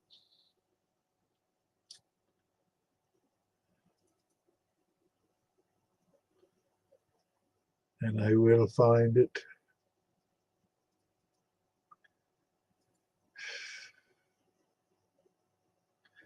How many times can I copy that damn file in here and not see it? Jeez, oh, Pete. Well, shit, that helps if I hit all files. There we go.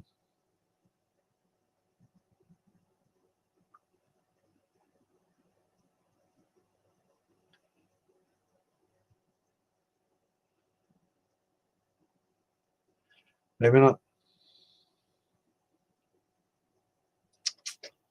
All right, let's go to, yeah, no, it won't be in here.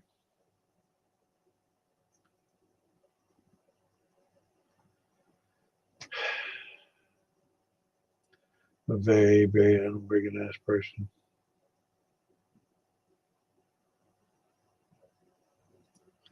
How many times have I screenshotted that thing? Let me go through my screenshot page here.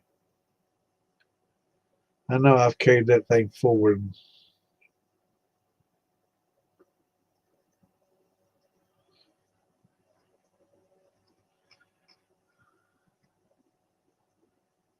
The hell. Man, it's so bad.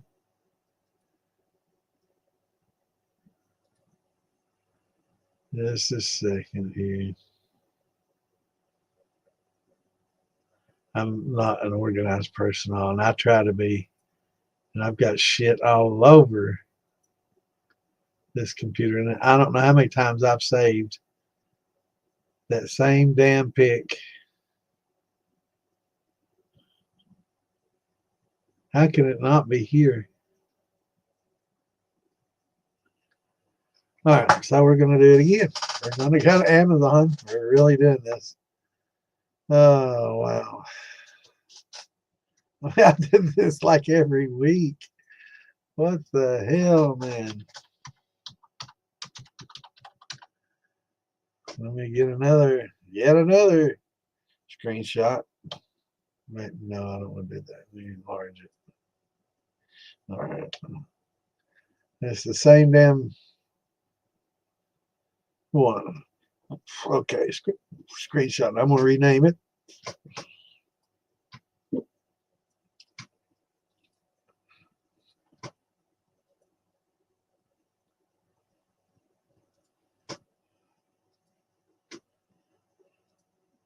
I'm going to rename it. Oh, a PNG file. Maybe that's what I want to find it.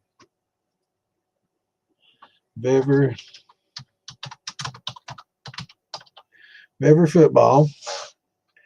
And we are going to move that directly into distilling.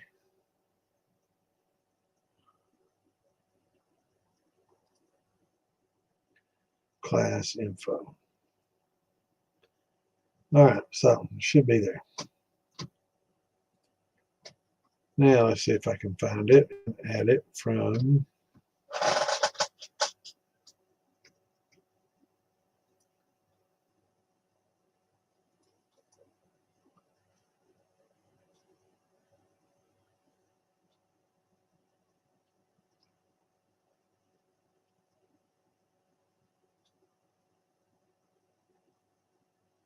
wow.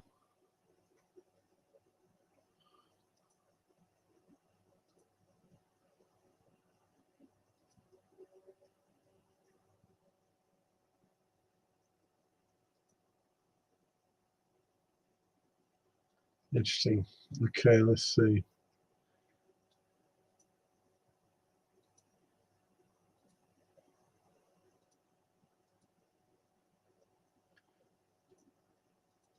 Yay. That just took forever. I'll have to move some of those files so they're a little easier to find. But anyway, this is a Bever football steel. Probably one of the better values other than a keg steel out there. Very underrated. Yeah, I try to, John, and I've got thousands of distilling files, and it all goes, and I try to organize it, and it just, what happens is it gets in a subfolder of a subfolder, and that definitely doesn't jump out at you when you're trying to search. And I just have to, I guess I need to do more folders and less subfolders, because it's harder to find when you get folder in a folder in a folder,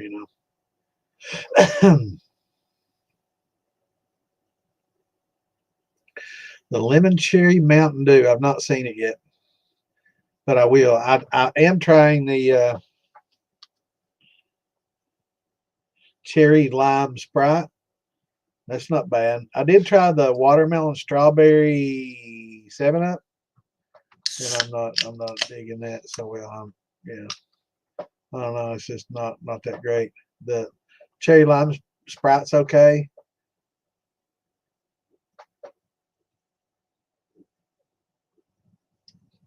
Pretty good for a zero. Pretty good drink. I do like the Mountain Dew Baja Blast a lot.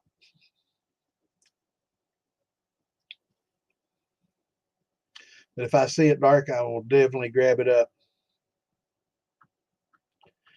Now, do they have it in zero, or is it just a sweet?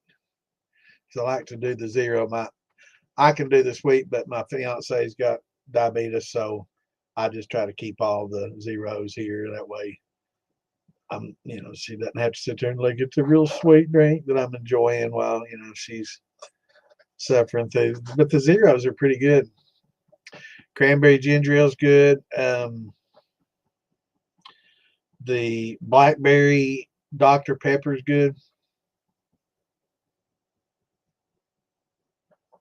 It is sweet. Yeah, I'll give it a try. I know what you meant. You're not drinking sweaty beverages. But yeah, this I'm trying to remember what the guy's name was starting out here. Nick Little. So this is a Beaver football still, and I'm hoping you're still watching us, Nick. But this is an 18.5 gallon. I think it also comes in a 13. I'm starting to get a little warm.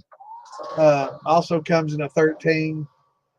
So very reasonably priced, a couple of $100, and it'll get you in the ballpark, and you have a pretty reliable, little still that's got everything here that you need.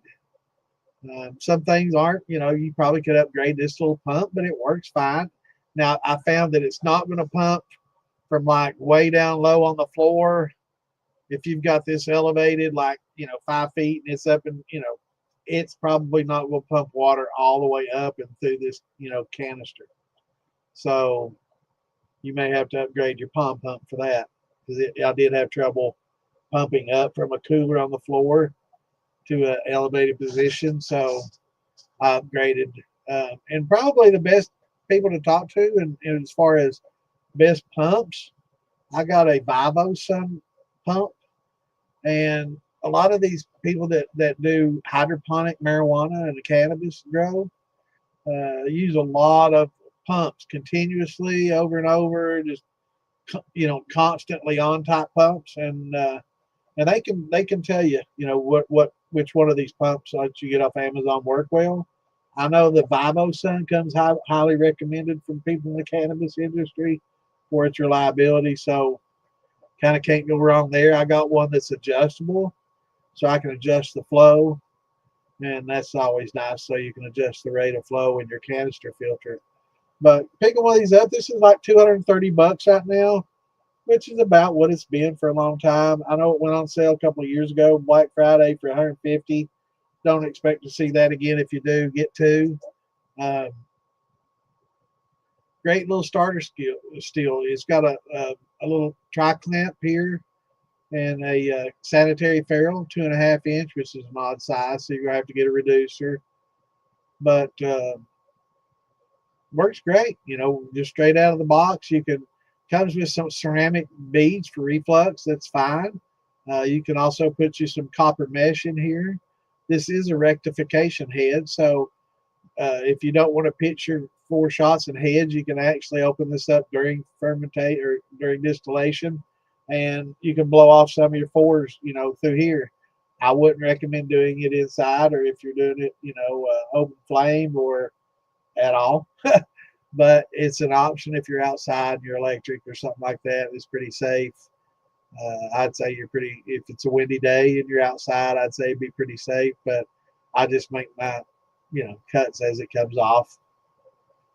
And also, when you get so far in, you can open this up, and this actually a rectification head. It's pretty complex, so some of your tails will get collected here, and you can just run those off in a tube off and just drain them off as they come off. Just open this up every once in a while and drain some of that tail in there, so it'll there's a lot of reflux going on inside this head.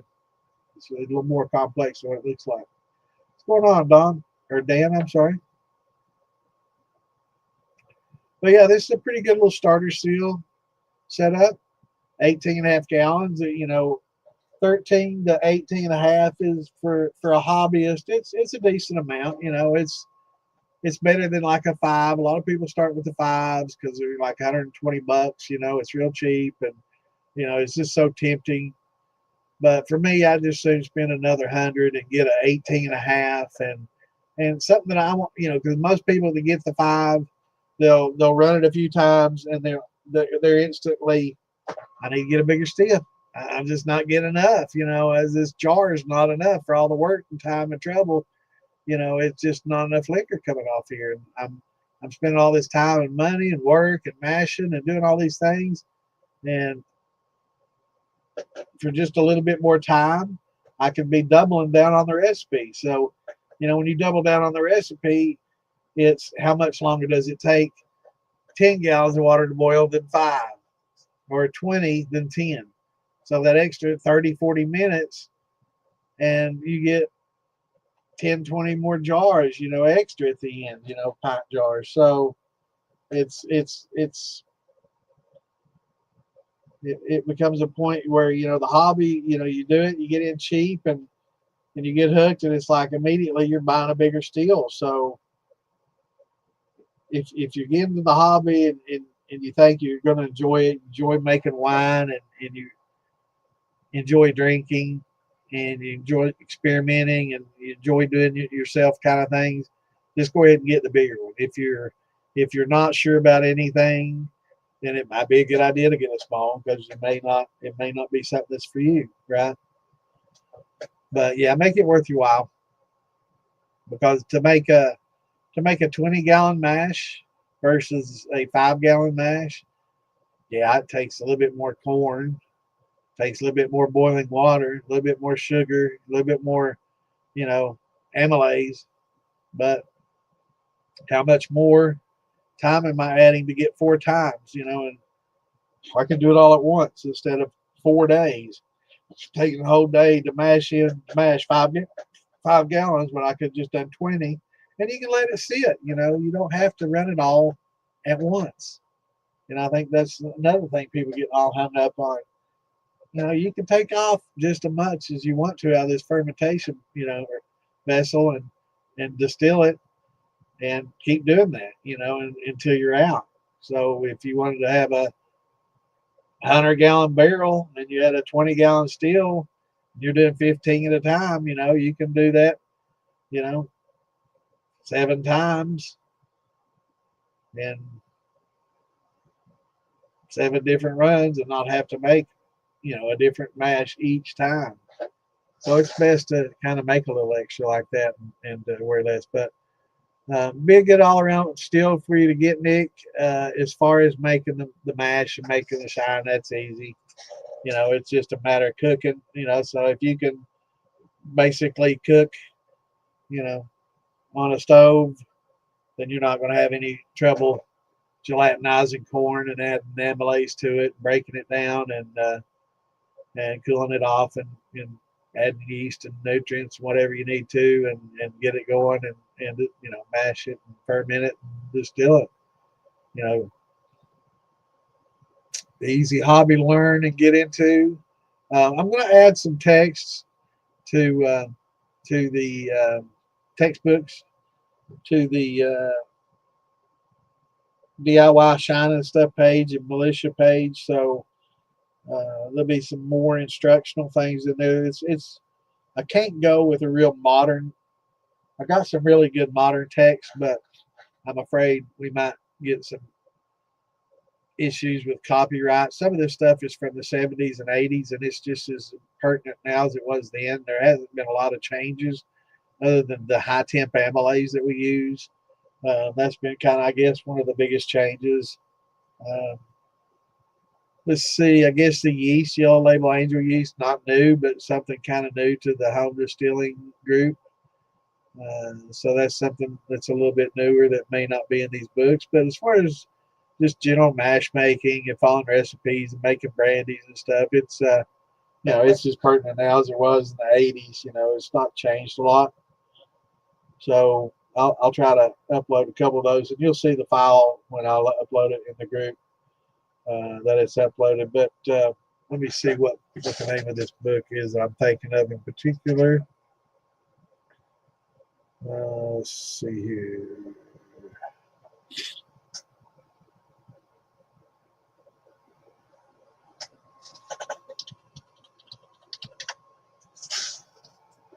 Okay, we've got several.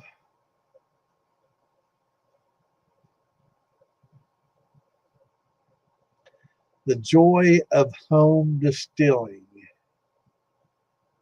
is one of these books that, let me open that up real quickly and see what we got. Yeah, that's one of the ones that I think could be a pretty good one. I think this is from the, let's see, what's the date tag on it? I have the damn page. And it does give credit to the author, Rick Morris. Let's see, copyright 2014, so that's a little more modern than I would like, but that's a pretty good text. Here's one from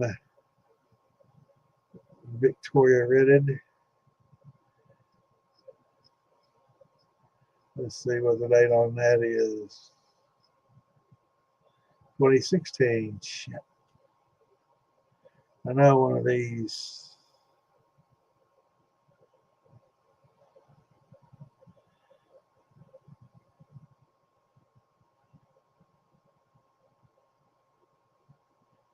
Rick Morris, The Joy of, what's up the,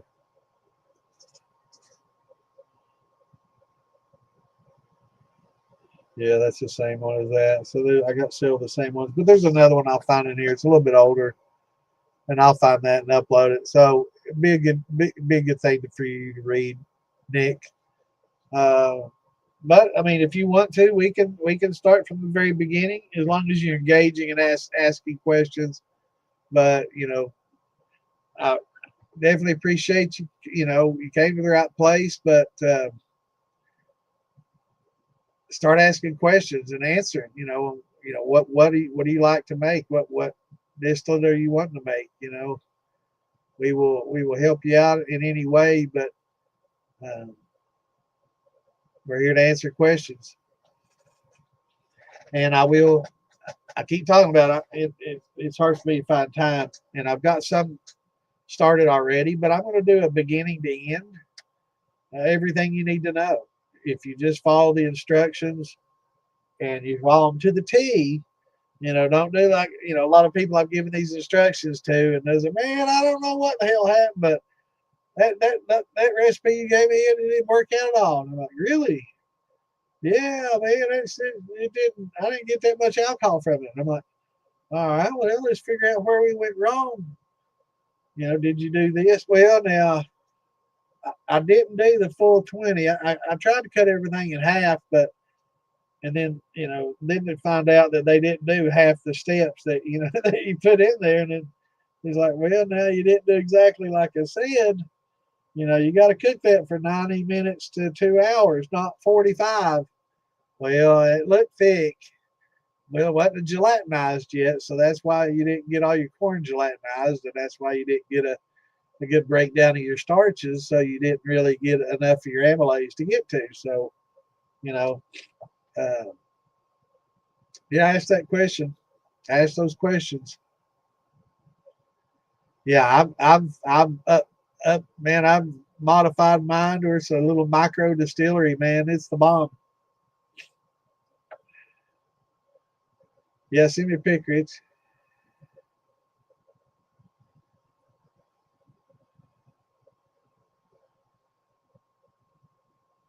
Yeah, mine's pretty interesting. It's I show it to people, and they're like, "Wow, it's I can do a lot of things with it."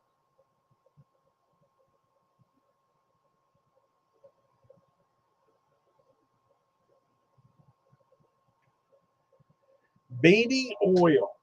Good question. I don't know. I don't know if popcorn would have ever used glycerin or not. I don't. I think he was too old school for using glycerin. I think a lot of times when they were talking about beating oil, might have been talking about some of the fusel oils from the tails and using certain tails to for flavor and learning to when you look at the drip coming off the tap when you start getting into the oils uh, the distillate will bead, like it'll land on the surface and it'll bead, it'll kind of float around before it blends in, you know what I'm saying? So that might have been what he's talking about, but I'd have to hear the conversation to kind of get the gist of what he was saying. But I'd say he's hurt knows about the glycerin.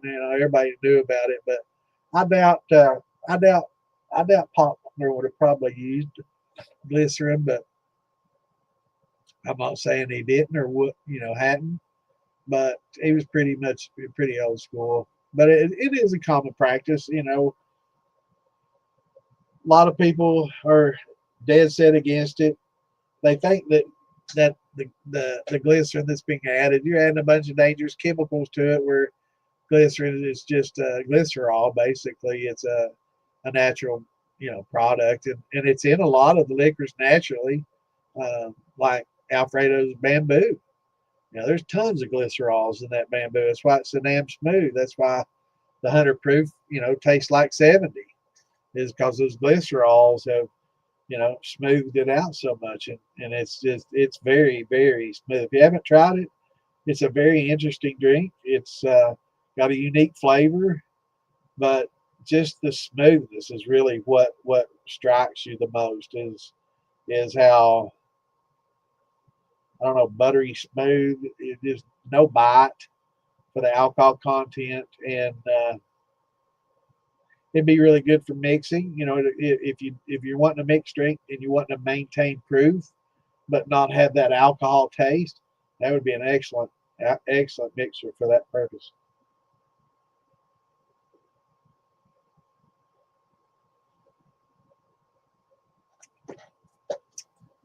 But that is a good question. I'll have to do some research on it and see if we'll Google.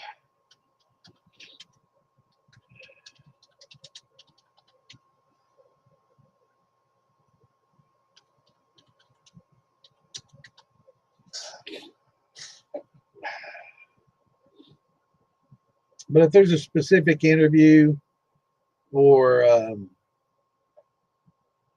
video where he talks about it, if you want to share that, let me know. That way I can find it. It's going to be probably pretty hard to Google. I just tried popcorn set beating oils, and I'm not getting a whole lot.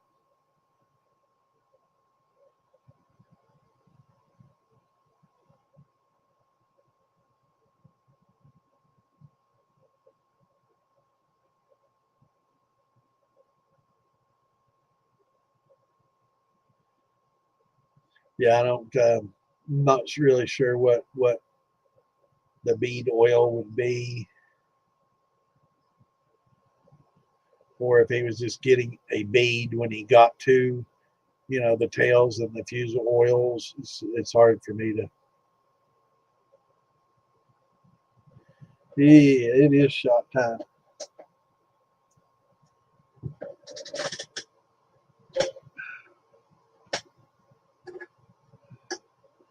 Oh.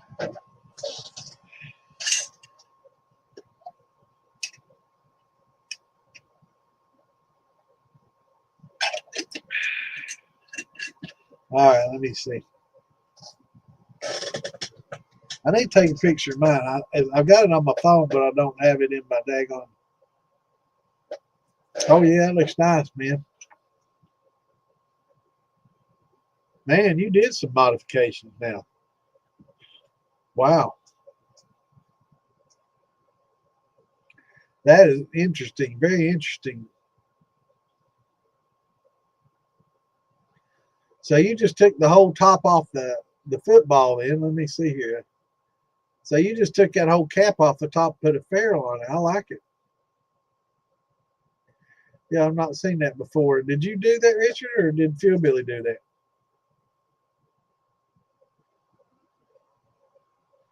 Yeah, I like that idea.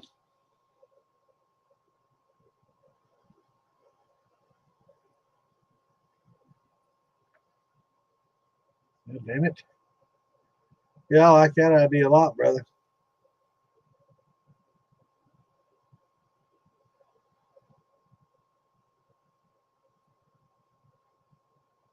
Oh, Wayne Ozark did it. Cool. Yeah, it's a nice little setup. I like that. That's a good idea. I've never thought about taking that little cap off the top, putting a ferrule there too. Definitely a good idea.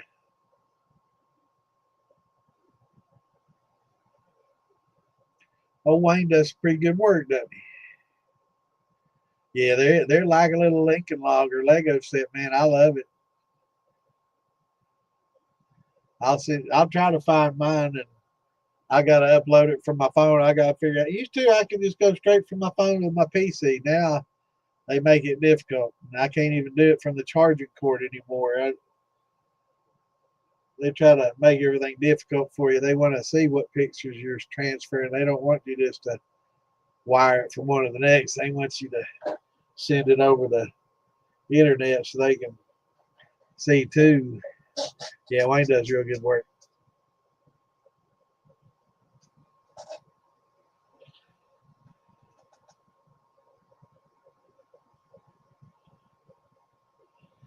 Yeah, it's pretty. Have you seen it before? I've got a. I don't have it on the PC. I know for sure, but I've got to figure out a way. I guess I could message it. Let me see if I can send it to myself in a message. I know that's what they want you to do, so they can get their calls on it. That's how they get their paws on it. Let's see here.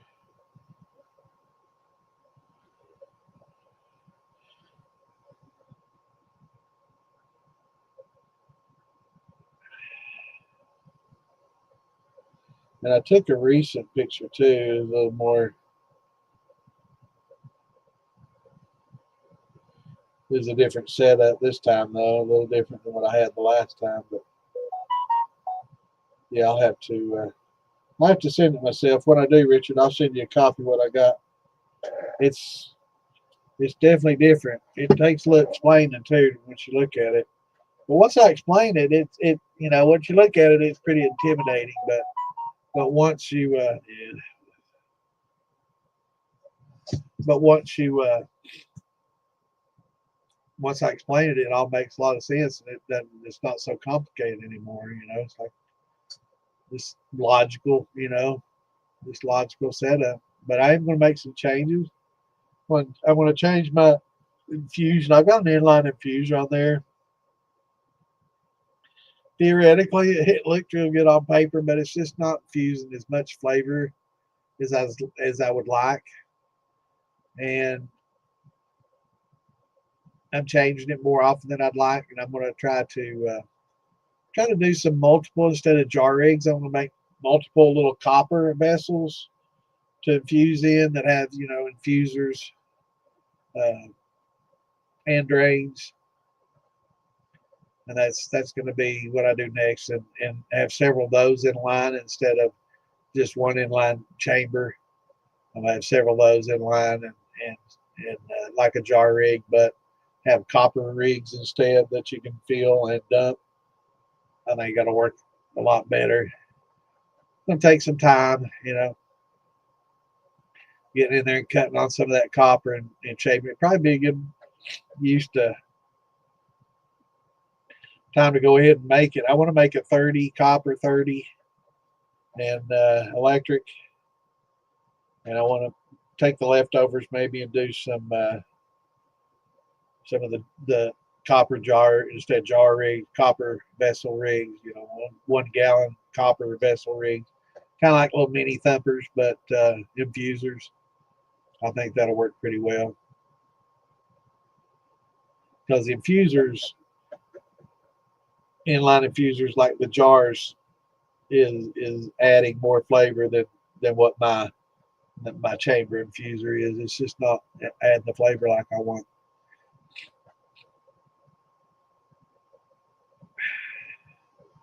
All right, y'all. We've been on here about 2 hours 15. I guess I'm gonna go ahead and call it an evening. We usually go to 10 or 11. We're about in between now, and hopefully Nick will come back next week with some questions. And Wednesday, we're here Wednesday and Saturdays, 8 p.m. Eastern. For those that are just tuning in, come back, ask your questions anytime. Uh, bring all your inquisitiveness, and it's going to be hard for me, when somebody comes in and just says, "I've never done it before." Tell me everything I need to know and answer everybody's questions. That's the problem is, I try to do that, and then I get 1,000 questions, and I'm not able to field the questions, and I'm sitting there talking to one person, and I'm neglecting, 20 people's questions. So I'm going to try to work together a little worksheet and break everything down, and maybe one for still selection, and what you can expect to spend and get would be a good start for most people. That's where they need to start. Unfortunately, most people say, "I went and bought a still. Now I want to learn how to make moonshine." It's like, well, the first lesson would have been what kind of still to get, what's the best value, and that's the best question to ask first, instead of just jumping into buying a still and then coming in asking questions. It's usually best to ask that question first, Nick. So glad you did. Hope you get one of those football steels or a keg, and that's a really good start for beginners. But I'll work on the how-to over the weekend, and keep saying it. I'm gonna find the time and get something put together. It's gonna be something I edit and add to probably and work on and improve on over time. But it's gonna be a pretty good little starter's guide that'll get you, into making your first corn and grain mash. I'm not gonna get off on brandies and stuff. I'll do that separately. Wines is a different discipline. It's a lot more complex than just doing grains. But we will do the grain run, and I'll make a list of everything that you need, uh, and building up a little toolbox of all the stuff that you need is good. Richard, I tell you what, brother, a lot of people, I would say probably maybe 5 to 8% of the people that watch my podcast watch it live. I guess Saturdays they got something better to do than spend it with poor old Santa. Can you believe it? So they're out partying and swarming around and chasing girls, and so they a lot of people, they catch my podcast during the week while they're going to work or at work or at home as they can. It's a more opportune time. So I'd say probably only about 5 to 8% of the people that actually watch my stream watch it live. So hopefully they'll watch it and listen to it no matter when. And when they get some questions, if it's unanswered, hopefully they'll drop in and ask some questions. If nobody comes in and asks questions, I take it that I'm answering all the questions and doing good. So maybe that's the case. I know, poor sin, nobody spends their Saturdays with me. But it's great to have y'all here, and yeah, I'll put together a little beginning and end. It's just going to be a simple cracked corn recipe. I'm not going to get too crazy with too many grains. I'll probably talk about malts and using malted barley, of course, it may be malted wheat. I'm not going to get too into doing major multi-grains, and all that stuff, but we will do a basic, you know, sugar-free, sugarless, converted mash, which is the best, and get people started doing it that way. I may also include a cornmeal and sugar recipe for people that don't want to cook, don't want to gelatinize, and don't care about having cornmeal flavored sugar. That's basically what it is, and I drank that for many years. It's hard, it's good. It is what it is. But everybody have a great weekend. What's left of it? Yeah, we all learning. Every night I try to learn something. Y'all teach me as I teach. And yeah. So everybody, thanks for tuning in. Have a great weekend. We will see you Wednesday. I'm not sure if I'll be on this coming Saturday. My old high school has a sports 100-year sports reunion thing, and I'm gonna have to go back to that, kind of make my appearance. I was an all conference football player so I'll have to. I think I'm the only person that made the all conference team that isn't in the Hall of Fame. So we're gonna have that conversation, right? So yeah, I gotta go back and see all my old buddies. I haven't seen a lot of them in many years, so it'll be a lot of fun. It'll be enjoyable, and don't have a lot of years left in me, so I guess I better get out and visit some of my old buddies. I've lost quite a few in the last few years, and I want to visit with some more of them before I lose them and they lose me. Kind of sad reality of life, but so it is. But yeah, I'll probably be there this coming Saturday, so that'll give me a little extra time too to put stuff together. But until then, I'll see y'all Wednesday night. Till then, everybody have a great weekend and a great early week, and we'll see you Wednesday at 8 Eastern. Love y'all. Peace out. Shine on.